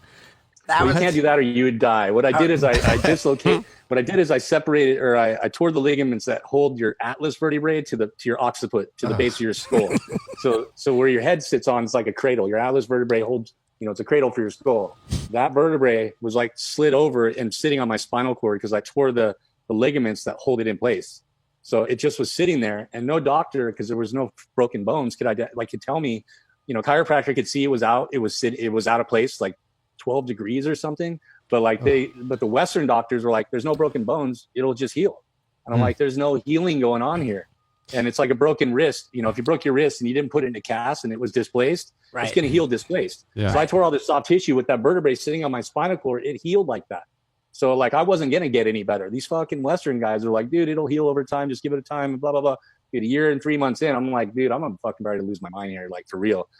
Went to Hawaii, dude led me back to his boy here. And then he goes, I don't want to touch you, but I know a guy. I don't know him very well, but I've heard about him. His name's Paul Check. This guy's going to say, he's going to help you, I think. And I'm like, oh God, here we go again. Another guy. So I go to this Paul Check guy, desperate again. And Paul, I walk in, and he's like, I know, I can see right now what's going on. And I understand it. And he broke down exactly what I just said to you about the vertebrae sitting on my spinal cord. He can unwind it. It's going to take some work. Follow his lead. We'll be good. Dude, it went from literally suicidal. I dropped I was like 140 pounds at this point. I normally weigh 185, so it's like 40 pounds of muscle because I literally couldn't move from my waist up for over a year. Like, I lost all of my muscle up top. Anyways, so it was like, I had to rebuild myself. But Paul's like, just trust me. And I'm at this point, I'm just like, dude, how can I trust anyone at this point?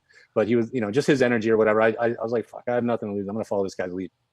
And dude, he led me out of the trenches on this thing, I still have my whole life had to deal with the repercussions of that. Like, I'm not completely ever healed from that. Like, there's residual and I just consistently work at it to keep going. But like, he got me back to a point in 3 months after I met him where I went to Tampa and won the contest and got second in the street one. But that was like from completely bedridden to 3 months later. Wow. So pretty, if I didn't go to Hawaii, I wouldn't have found, like, it's just the chain of events that led me to these people. I don't know because Paul Check, my whole career right now, from that point on, he's my guy. What sort of stuff did he have you doing for those 3 months? Like, I mean, he went in there and manually mobilized all those vertebrae that were frozen and all healed all out of place and all the soft tissue. He had to break all that tissue up. And I was working with his chiropractor buddy that does just atlas alignments only. He's an atlas specialist. So I would bounce back from Paul's physical therapy office to this guy, Kenny Shepard, this atlas guru, where he would set my atlas in place. And then, Paul would go and break up all the soft tissue. I'd get it set in place. But by the end of the day, it would slide back out. So I'd go back and get it set again. And that for like a couple months, every day, back and forth from one office to the other. Eventually, my vertebrae started to hold in the right place again. Did you have health insurance covering all this shit, or was it just like crazy bills? Dude, this is like, this is in the era where skateboarders weren't making much money. I didn't have, we didn't have managers and a lot, I didn't have my parents driving my career and managing me. Like, I was pretty much on my own at 16, Right. So health insurance, like, I wish I had it, but I didn't have it. So like when this shit went down, it was like every bit of money I had went into me chasing this. And so I got it, extremely broken this time period too. And didn't know what to do. I was paying cash for everything.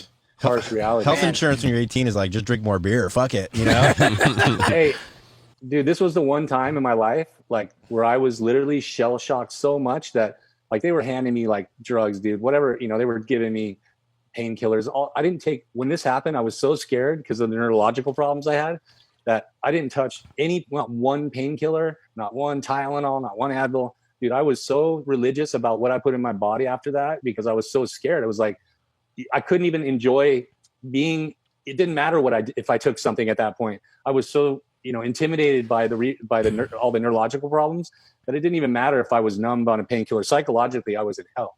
So like, it's just like, I just didn't even go down that path at all. It was a long road of real reflection, being that like down and out and being crystal clear about it. It's the best way I couldn't have dealt with it in a better way, because if I was numbing myself, I might have took myself out. Who knows? So you're 18 years old when you have the accident and you're semi-paralyzed.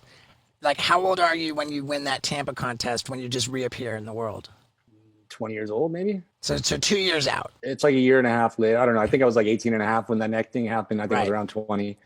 And it wasn't long. It was, it was literally like a year and a half after that injury. The neck injury was the precursor to getting to the surgeries. Although that was a major injury, it didn't need any surgical repair. It was a different kind of therapeutic or rehabilitation strategy that got me out of that one. But but I didn't start having surgery till I was like consistently till I was about 30 years old. Oh, okay. Consistently. Like I got through my 20s. I got through my 20s pretty unscathed. I was pretty, other than, because I was trained, this is, also the realization, the wake up call I had when I went through that neck injury was like, I have to earn this now, because I had a lot of weakness in my neck and like some irreversible damage still in there, even though I'm functioning.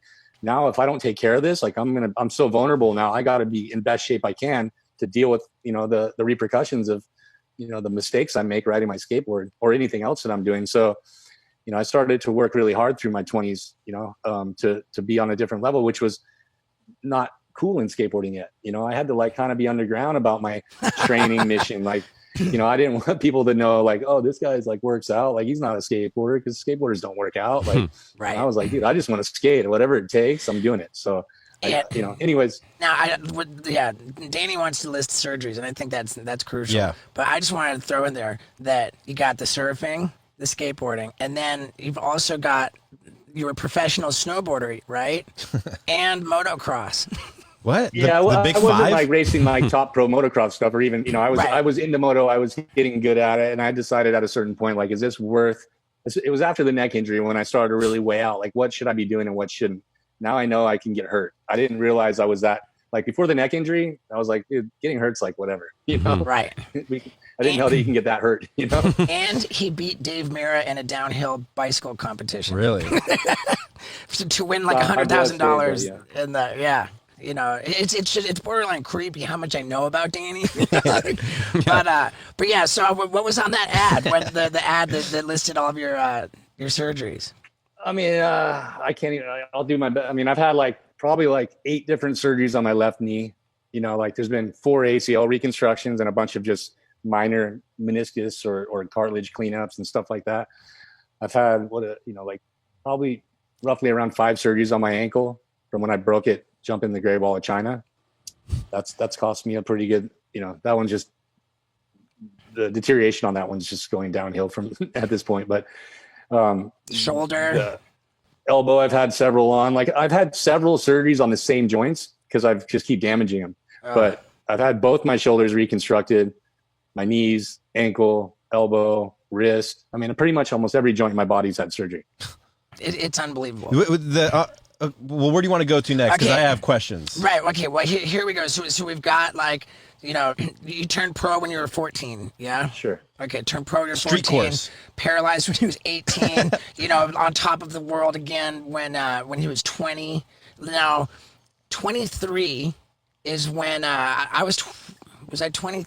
Shit, I was 22 years old when I got sponsored by Danny's company, XYZ Clothing. And they were sponsoring me for drinking bong water and lighting myself on fire. Like that was, and I was on the team list, which is so fucking crazy. And they flew me out to San Diego to shoot an ad for XYZ before I even went to clown college. And little did I know that when I'm out there, Danny's pulling together, he's going to set the world record for the highest air ever done. And he did, and he built the first skateboarding mega ramp. Yeah, how did that happen? Like, I mean, it was Mike Chernasky's idea, right? Like, it was you and Mike said, well, dude, I know a way to do the highest air, because they had always, as soon as they had half pipes and people started doing going into the air above the ramp. They were measuring it like immediately, and through all of the 1980s, it was just a battle for inches and millimeters. You know, like the highest air was sitting somewhere around like 8 feet, you know, and then it went to 9 feet, but they were always, but it would only ever like incrementally go up like the tiniest little amount, like hovering around 9 feet, if I'm right. And then Danny just comes and Danny builds this fucking gigantic ramp with a huge roll in and just blows it out of the fucking water. It takes the highest air ever done from 9 feet all the way up to 16 feet. And just to rub it in, he did a fucking kickflip air where you flip the board. He did that 12 and a half feet above the ramp. And I'm speaking for Danny here, but what drove him nuts? What drove Danny nuts about all of this was that the 16-foot air didn't get as much attention, not even the 12-and-a-half-foot kickflip indie, but what got all the attention was that they were filming from a helicopter, and Danny looks at the helicopter, he's like, oh, let me jump out of the helicopter into the ramp. And that was what got the fucking cover of the magazine, not the big air, but Danny jumping out of a helicopter, and the whole world's like, oh my God, the guy fucking jumped out of a helicopter and landed in a ramp, and like Danny's like, but the air. Yeah, like, that was extra. Dude, I wasn't even like, I was like, the heli thing was cool, whatever, you know, but I was so much more proud about breaking the world record, but everyone's like, dude, that was cool, but the helicopter shit's on a whole nother level, dude. And I couldn't figure it out. I'm like, well, I don't get it. And then, and then speaking of fucked up injuries, Danny, like, they set up some MTV event, right? So Danny's gonna jump out of the helicopter for this, for MTV. But or it's a music festival. Yeah, and for this, so while he's trying it, he fucking jumps out, but he doesn't get it, and he completely dislocates his shoulder. Fucking shoulders out, and Danny says, Ugh.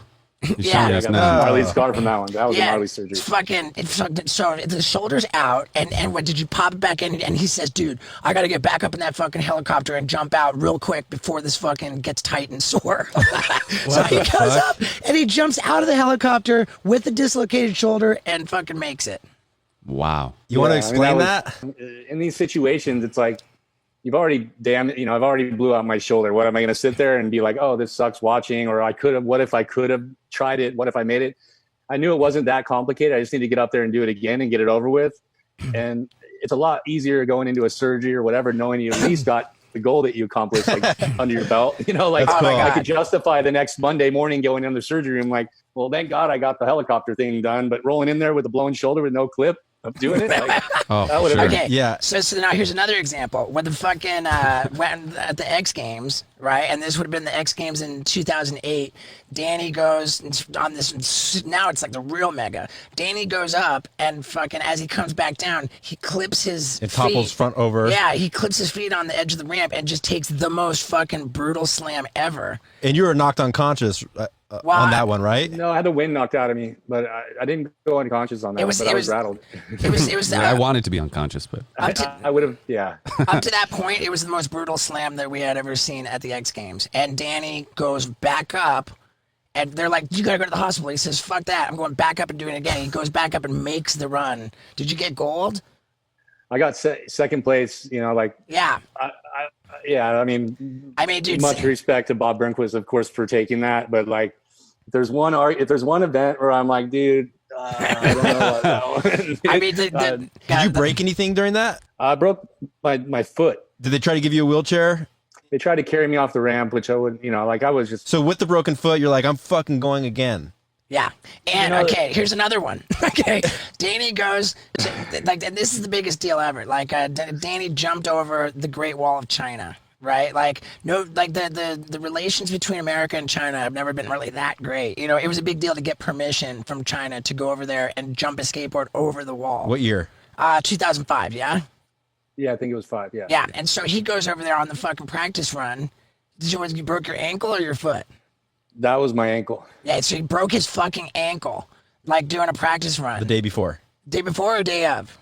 Day before. I wasn't supposed to take any practice run, but I could smell, I'm like, dude, they didn't translate the dimensions correctly from metric from standard to metric, language barrier. So things came out wrong on the ramp, and I was visually whoa, I can already tell some shit's not going to feel exactly how it normally does. So I was adamant about taking a test run before, the day before.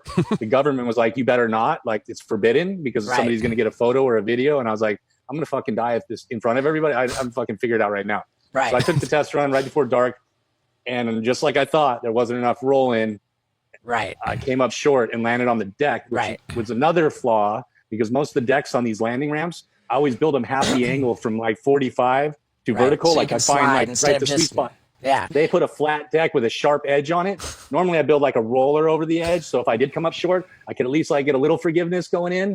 Dude, it was like a square edge like this. And I was like a foot short, dude, a foot. Like I could see the edge and I'm like, do I go head first and try and swan dive this thing? Or do I take it? And I was like, dude, if I come up short this way, I'm going to die. And this is all happening in real time, like milliseconds of thoughts. Like, okay, which way do I roll with this? And so instinctually I put my feet out first and I landed on that edge of that deck and cartwheeled down the thing and fractured my ankle the night before. Right. At what point? So the next day, with the fucking broken ankle, he comes back and jumps over the fucking Great Wall of China, like, and then that wasn't even good enough. He goes back up and does a backside 360 air over the Great Wall of China. I did 5 360s in a row. If I didn't break my ankle, I would have sessioned that. I was like, my goal was like to get like film a segment, like get a bunch of tricks on video over the Great Wall and make it its own thing. That was my fantasy. I didn't realize I was going to break my ankle. Yeah, and so at the end of the day, there are how many people have their name in gold on the Great Wall of China? Like 5? Yeah, something like that. I'm the only American though. Yeah, there's five people in the world. I don't know, dude. Like I don't know who they are, but fucking Genghis Khan, Danny Way. You know. I should do a little. Yeah, it's a funny one. I should do a little research on that, but I never really. Yeah, I mean, I don't need these things for that. Danny's not a big like self patter on the backer. You know? Yeah, Jesus, dude. Right. I'm just like, where's the next opportunity to jump the next thing? You know, which is I'm in real time right now. I've got something on my plate that's I was when we talked a couple of days ago, Steve. I was out in El Centro looking at the border, the Trump wall. Yeah, Danny calls me up the other day, and I'm like, oh yeah, dude, I just came back from like getting hit in the balls, like, and he's like, oh, I'm getting ready to jump over a fucking border wall. I'm like, dude, we're old, we're old and we're still doing this shit, Dude, who would have thought? I mean, like when I was a kid, like the guys that were 30 skating, we were like, look at this old man trying to skate, dude.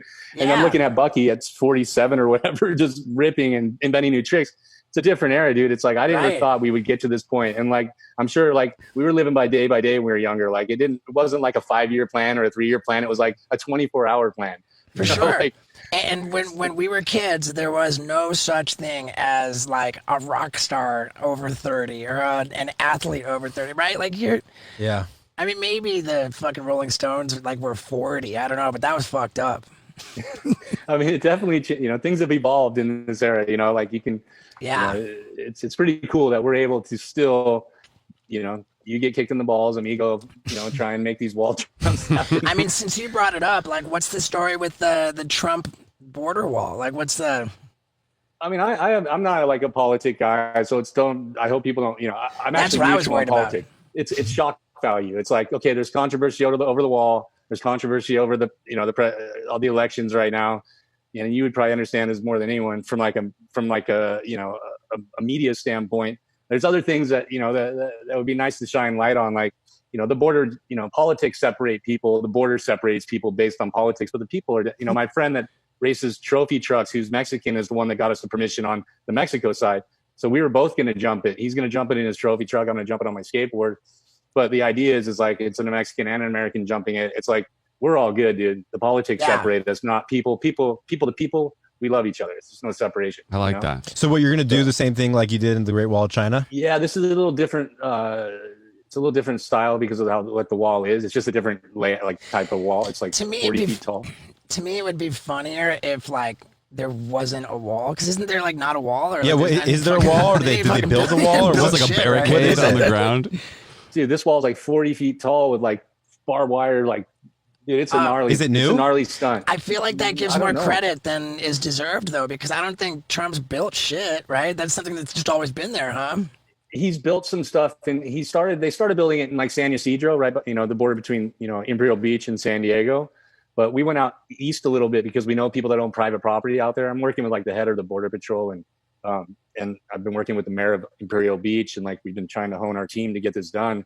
But it's going to be a lot easier to do on private property than federal property. So I found these locations that we know people that own these properties, but they're east a little bit. But the wall there is pre-existing, although it's still 35 feet tall and 5 feet of barbed wire on the top of it.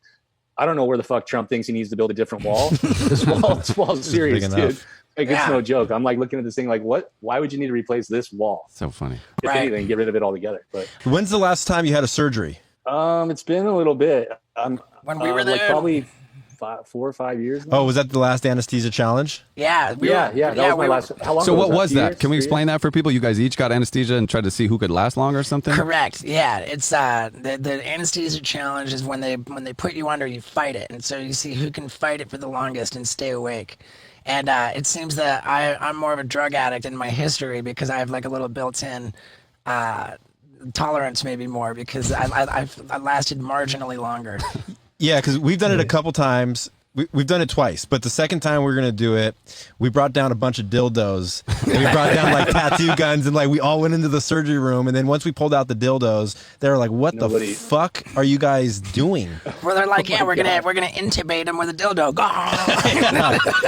Where did you do this one at? It was when I went to get the surgery, when I went to get the hardware out of my ankle. Oh shit! Yeah, so Dude, I wish I would have known. We could have had a rematch. Yeah.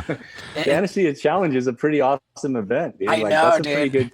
We got to get you guys side by side, dude. That was where I came up with the idea to get anesthesia while I was riding a bicycle. And we fucking went down the rabbit hole on that whole idea. Dude, if you could put like a little sensor in the pillow, so when your head taps, it like sends up an alarm and lights. Like, ding! All right, he's done. He's out. Like, Yeah. It's so funny if you set it up right. Two people laying next to each other, like holding their head up, like I got this. I love how that's probably the only thing you could beat Danny Way at, Steve. Something drug related. Right. Yeah. His stunt game is ridiculous. So that's I mean, I've always, when I first seen this guy, I was like, this guy's going to be a world class stuntman. Like, and I saw the my own little vision in my mind was like, this guy's going to bring rock stars into stuntmen to the stunt thing. Like there isn't really like, other than Evel Knievel, which he's obviously known for what he did, motorcycles and whatever his rocket jump over the Yeah, stuntmen were anonymous. Stuntmen have always been anonymous. So I saw like Steve, I was like, whoa, this guy's going to be like the first like mainstream celebrity stuntman. Were you at the trade show when Tommy met Steve? Nah, that was just Tommy. That one was in Orlando. Was it Sexpo in Orlando? Yeah, Surf Expo. Yep. And then did Tommy come back and show you this guy's video? I'm like, dude, we just picked this guy up. Immediately, dude. He's like, and Tommy's got a gift for like, finding things that are like special, like talent, or just he's got a knack for like, finding. If Tommy makes an intro, the guy's special. That's dude, when Tommy says like, dude, this guy's, like I understand Tommy's mentality so well that like when I saw the light in his eyes, like, dude, I met this guy and I think he's gonna bring a lot to the table, and he's all gonna fly. Let's fly him out here, and I'm like, fuck yeah, let's get him out here. And how long before Jackass is this? This is like that was it was January '97. And I went to clown college in the summer of '97. So yeah, like would have been like May. Do you remember when it was that you did that jump out of the helicopter 16-foot air thing? September 1997. Oh, okay. Well, shit. Then it was more than a couple weeks after I was there. Oh wait, it was August. Okay. Same summer. But on the issue of Trans World Skateboarding that had Danny jumping out of the helicopter on the cover, like had an XYZ ad with me blowing a fireball in the in New Mexico. Yeah, that had me and Simonetti doing 50-50 fireball. That's cool. Do you still when you have were that? in the like white one suit, yeah. Unisuit. The motorcycle. You got suit. that article? I'm sure. Fuck yeah. It's the same photo that there's all the posters of. Okay. So, Danny, do you have a favorite photo out of all the years? I don't know. Oh, dude, they like the fucking. There's some cool ones. Yeah, of course there are. I mean, dude, Danny like went, okay, so Danny built that one, he did the 16-foot air. And what that was just a big roll in with like a humongous quarter pipe, basically. But then Danny said, all right, now I've set the record for the highest air ever done. But what I want to do is set the record for the longest air ever done.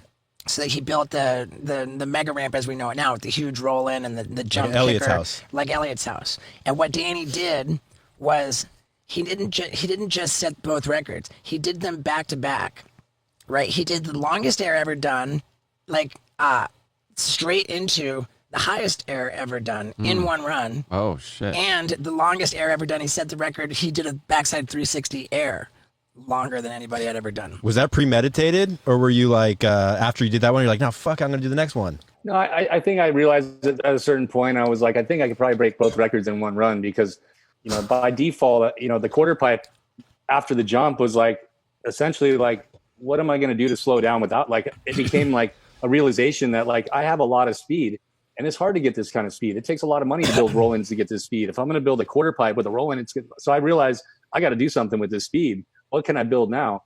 And when I put the quarter pipe there, I realized like, okay, this is the kind of speed I need to break the world, to do the highest air. But yeah, it was like a goal I had was like break 2 world records in one run. It was part of the pitch I had to throw at DC to like get them to help me fund the thing, Sick. Oh, dude. So what was that record? It was a 60-foot backside 360 air landed 75. and then 75-foot backside 360 air into what was like a 24-foot high air. I think it was like 23.5. 23.5. Yeah, close enough. That's amazing. So the record, his own record, went from 16 feet high to 23.5 feet high, but having just done a 75-foot long. Do you still have the record? Yeah, I broke the high air record. I broke both of those records since, the distance one is like 79 feet now, and then the high air one's 25 and a half feet now. And you hold both of those? Yeah. What have you broken more, records or bones? I guess more ligaments than bones. Ligaments, yeah. I've broken some bones, but mostly torn ligaments. Oh, okay. Mostly, but I got a few records in there in the midst of breaking some bones and tearing ligaments for sure. Have you accomplished all your goals, or do you still have a couple that you're like just itching to do and pull the trigger on? Oh, my brain is always trying to calculate something, and part of the excitement of doing this stuff is the chase to achieve it. So it's like I always, even though it might be unachievable, I'm always convinced myself it is achievable. And as long as you relentlessly put in the work to keep trying to achieve, then part of the excitement's there, even though you haven't accomplished it yet. So there was another one that was going on in Vegas with like the rooftops to one rooftop to the next, and that got the rooftop transfer at the Hard Rock. Yeah, that got shut down by the Hard Rock. The Hard Rock one fell apart because of the weight load on the the ramp I needed to build with the wind load. Because these are tall towers and they're going to put it on the roof of a building. They got to strap that tower down, and Vegas gets some pretty heavy winds. So basically they couldn't calculate. All they knew that the weight of the structure was already pushing the load limit, but then adding the wind, they were like, dude, we can't take a risk. So the last second I had everything queued up to jump from building to building at Vegas or at the Hard Rock Vegas. And they pulled the plug on me, which would have been my coolest stunt because I was going to flat ground street ollie it. Because it's like a step down, so I wasn't going to have a jump. I was just going to hit it and flat ground ollie down like 12 stories. Fuck yeah. And I think the answer to your question, Scott, is no, Danny hasn't done everything that he wants to do.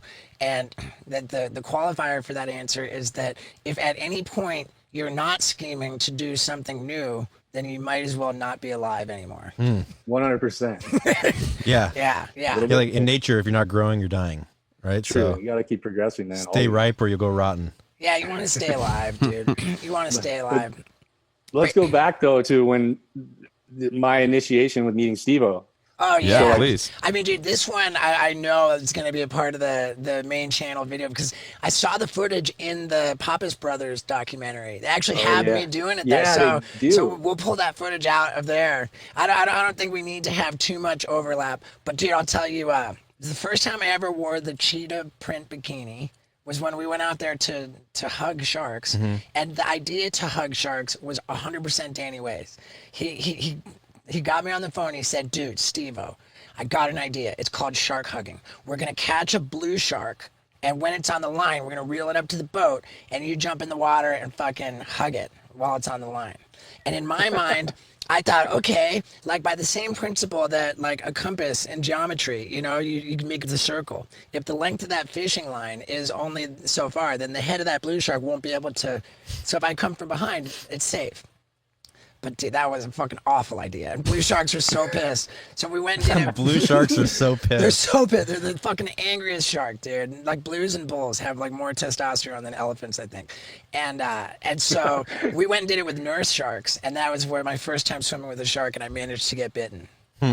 by a nurse shark, which like you have By to a be nurse shark. you have to be an extraordinary imbecile to get bitten by a nurse shark. Yeah. So, when Tommy told you about Steve, how long did it take for you to actually meet him? Like, where did you guys first meet? It was May or June. I want to say June. Yeah, June of '97. It was when we first met. Wasn't long after the Surf Expo. I think Right. Tommy was like a couple weeks or something. Like Tommy got you out. Like he was. I don't Nah, know it how long it was. it was a few months, but as soon as I A few met months. Danny, I think that there were some other guys on the team too, like the XYZ team. Danny was on board, Tommy was on board, but the idea that this fucking asshole who sets himself on fire is on the team list, he's not even a skater, was kind of offensive to some of the other team guys. And so when they flew me out to San Diego, it was like, all right, I'm going to meet everybody, and this guys are kind of looking at me like fucking sideways a little bit, you know, like, oh, like what the fuck. They're like, so what are you doing? You're just like smashing beer bottles on your head. Right, and everybody was hanging out, fucking, in Danny's living room, fucking doing bong hits, and I It was fucking. at Sean. It was my friend's house, by the way. Oh, okay. my house was a little bit more controlled environment, but that scene was like, dude, just a couch of people doing bong hits all day long. Always. Right, okay, but everybody's around. It was like, a bunch of guys on the team, and it was like fucking like I grabbed the bong and fucking just not knock it back. I drink all of the bong water, I put it down empty, and like then everyone's like, all right, we get it. Like that kind of won. I think that won everybody over a little bit. Dude, Steve-O came in and like was like, hey, what's up, Steve, and then like, oh, can I get a bong hit? Like, oh yeah, here. And this wasn't just a normal bong hit. These guys were smoking mall hits all day with tobacco in there. So like the water was pretty, it was pretty murky with just like, nicotine. Like I never think they were using understood. Marlboros and shit back then, Yeah. dude. So like I'm sure there was a bunch of chemicals and bullshit in that water. And that bong wasn't clean, dude. It was so dirty. Steve comes in, sits down, asks for a bong hit, and we're like, sure, pack him a mall hit. Rips the thing, holds it in for a second, then chugs the fucking bong water, and then blows out the hit. And we were just like, what? Dude, no way. He didn't claim anything. He didn't promote this. He just sat down and did it. And like, whoa, dude, who's this guy? This is crazy. And then I think it was like the next day, dude, he was doing, gainers, Handcuffs. fireball gainers off the trestles with Yeah. handcuffs on into the lagoon. It was the handcuffed fire breathing gainer flip off the bridge was my first XYZ ad, and that's what we shot on that trip. That's sick. I don't know if I ever saw that one. Handcuffed. Yeah, handcuffed, and the cops came. Behind So me, we, yeah. we lit the whole fire. The top of the bridge was like train tracks, and it was like all wood. And like I needed a good amount of fire to set myself on fire to do the fire breathing flip. And so the cops saw this fire on the fucking bridge, and they come down, and they're like, "Oh, fucking." So like the XYZ clothing receptionist, they had like this hot chick, and they took the tape and like stuffed it in her bra, and we're like, "Oh, we don't know, dude. Fuck, we came here to film it, and the fuck we forgot the tape." You know? Yeah. How many times before that have you drinking bong water at parties? Was that like a weekly thing, or is that like It wasn't like super rare, but that was a special occasion kind of trick. Did you know you're gonna do that before, or were you like, fuck, I gotta do something? Yeah, I don't think I knew I was gonna do that before, but it was a big deal for me to meet Danny, dude. You know, like it's like Danny from like he was my childhood hero. You know, Yeah. like being the same age, and like he was a street skater. Like you cannot understate the importance of what you brought to skateboarding by having that vision to set the highest air. And to push it further to do the longest and the highest. Like, and then from when you did that and set those records, then the following year, it was June of 2003 that you set those records on the first true mega. Then the next year, they brought the mega ramp to the X Games, which was in LA. And like, you're on the fucking mega ramp at the Staples Center, like, while I'm getting dragged out of the Staples Center by fucking security because I'm all fucking cockeyed, drunk, fucking pissing on everything. We were on a good one. Were you Yeah. invited there, or like why were you there? I can't remember. I think I was invited. I feel like maybe I was going to present something or other, but I was just such a fucking drunken pile of shit that they dragged me out. What year was that? 2000? I think it was 2004. So You were already famous. And maybe it was 2005. I don't know. But like pretty quick that they got the mega ramp into the X Games, like after you built the first one. Yeah, I mean, I pitched, that was 2 point. I mean, there was a bigger picture vision along the whole way. Like, I'm personally not like, could really give a fuck about world records, like it's cool to know you built something and you went, you pushed the limits of possibility and all that. That's like what intrigues me the most. But to sell these things, to get the money and to like get people to, I have to like throw those little pieces in there. 'Cause Yeah. it's like, that's marketable and that's something, it tells a story. So that being said, I had to kind of package it that way. But the bigger goal was like, yeah, I have something here I know that can be potentially a competitive event platform. And if I can just prove all this, which was the DC video, then I could go to ESPN and go, proof of concept is here. Look at the response, Dude, which fucking epic. Worked out great, and that's essentially how Big Air started at X Games. Right. And now there's a whole new generation of mega ramp skaters who have come up. Like, how many guys, obviously Elliott Sloan is at the top of the heap, but like how many guys would you say are like really on top of the mega ramp right now? I mean, it's like, because there's not really any permanent. I mean, Bob's got one. Elliott's got the mini mega, which is about like half the size, which is great for practice and training. But like, they're not that accessible. So it's kind of an elite group of guys that have to have like, you got to be homies with Bob. You got to be homies with Elliott. It's not like anyone can get in this group. So it's like, it's a little, it's a little bit exclusive on that level. But the guys do penetrate the bubble and get in there and get in with Bob and get in with Elliott. And once that happens, you're home free. But getting to that point, so I don't know what it takes because I haven't been at that level. Why this is all unfolding, I was able to get in ahead of it and start the thing and not have to worry about that part of it. But there is a solid group of guys that are doing it. If you look at like Clay Kreiner, he's fucking nuts. Look at what Mitchie's doing, like did the 1260 or whatever, and Trey Wood. Like there's a bunch of young guys that are ripping. Obviously, Tom Shar can skate that thing pretty good. Yeah. But anyways, there's a new generation of guys that are ripping. But it's a small group. I mean, how many dudes in the world do the mega? Like, could you say it's under 50?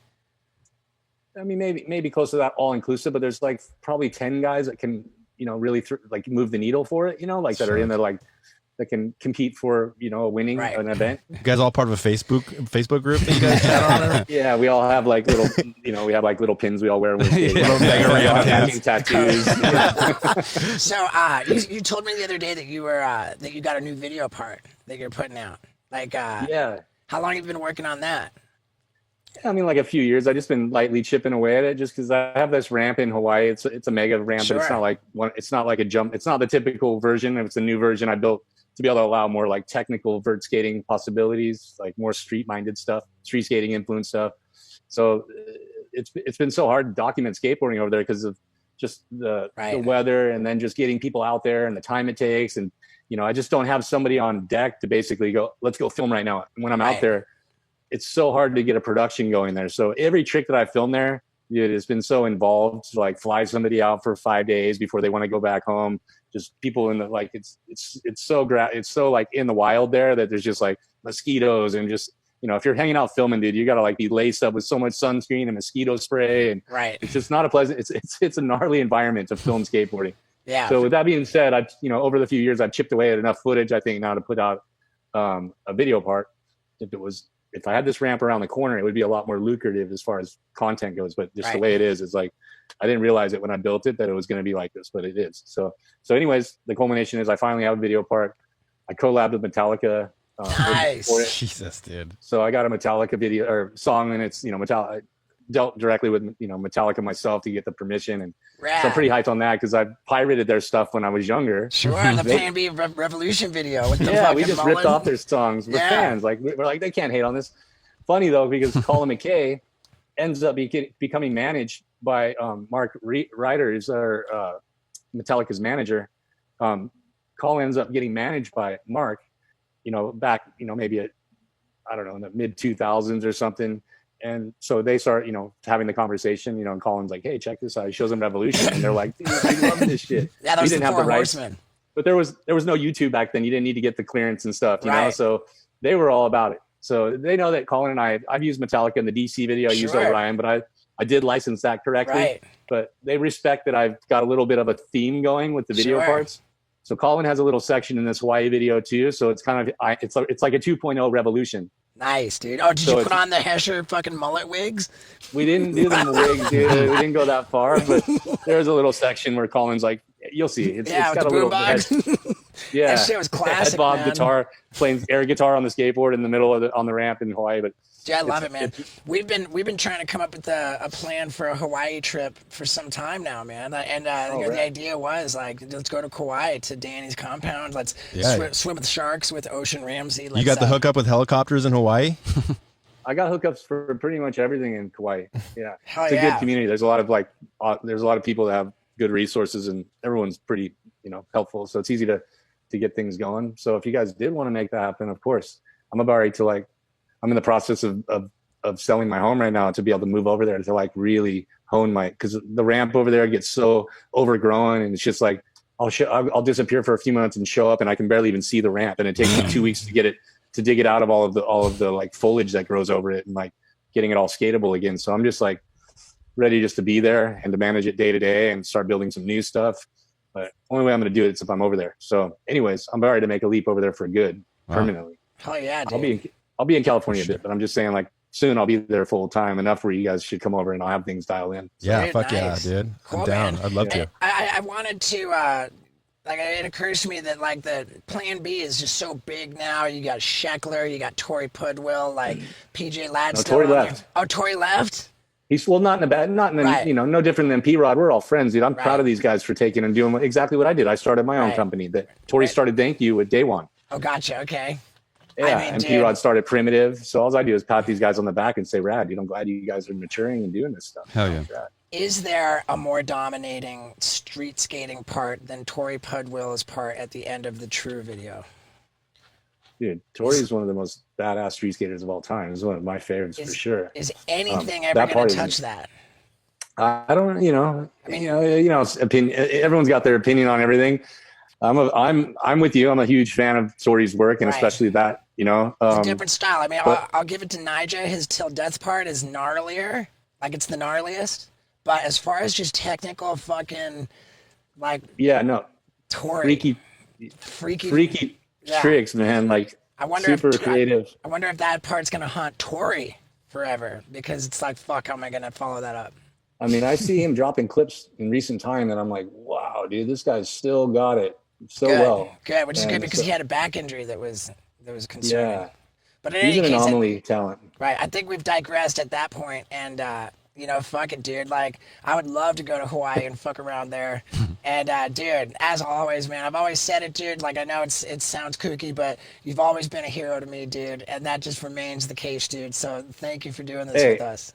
I love you to death, Steven. To be honest, I'm a fan of you, and I'm very proud of you, dude. To see the evolution of what you've done with your career and what you've done with yourself, and you've experienced everything to the fullest. You've had to be the stunt dummy for a lot of other people. Yeah. But to be able to rebound from that and to be check this out. This is, if you're gonna do it, you can never compete with this. So why even try?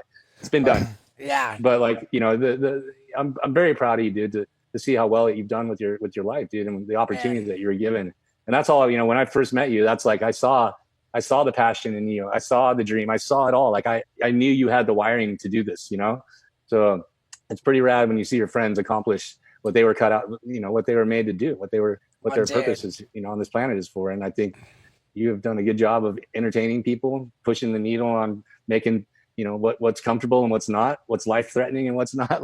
Yeah. You walk the edge of the cliff on all of it so fine, dude, and so hard that it's pretty rad to be your friend, dude. Dude, that means the world to me, Danny, dude. It's been fucking rad just being bros for as long as we have, dude. There's so many things I can think of that we didn't even bring up, just so many rad experiences, dude. And I just love you back, dude. Thank you so much, Danny. Yeah. Hell yeah, dude. Yeah, dude, what can I say? Danny Way is a legend and a hero, and I'd really love it if you would shoot some positive feedback his way, man. Whether you were a fan before or not, just post away, tag him, let him know you enjoyed that. And I gotta ask you this. Are you subscribed to this podcast? I mean, it'd be a crying shame if you weren't. But yeah, dude, get subscribed, man. Buy one of these signature dicks. Oh yeah, it's the old dickograph. Dude, the hustle's real. I can't believe I'm doing all of this with the condition I'm in. And, it's just work, man. It's what I do. Yeah, dude. Thank you, guys.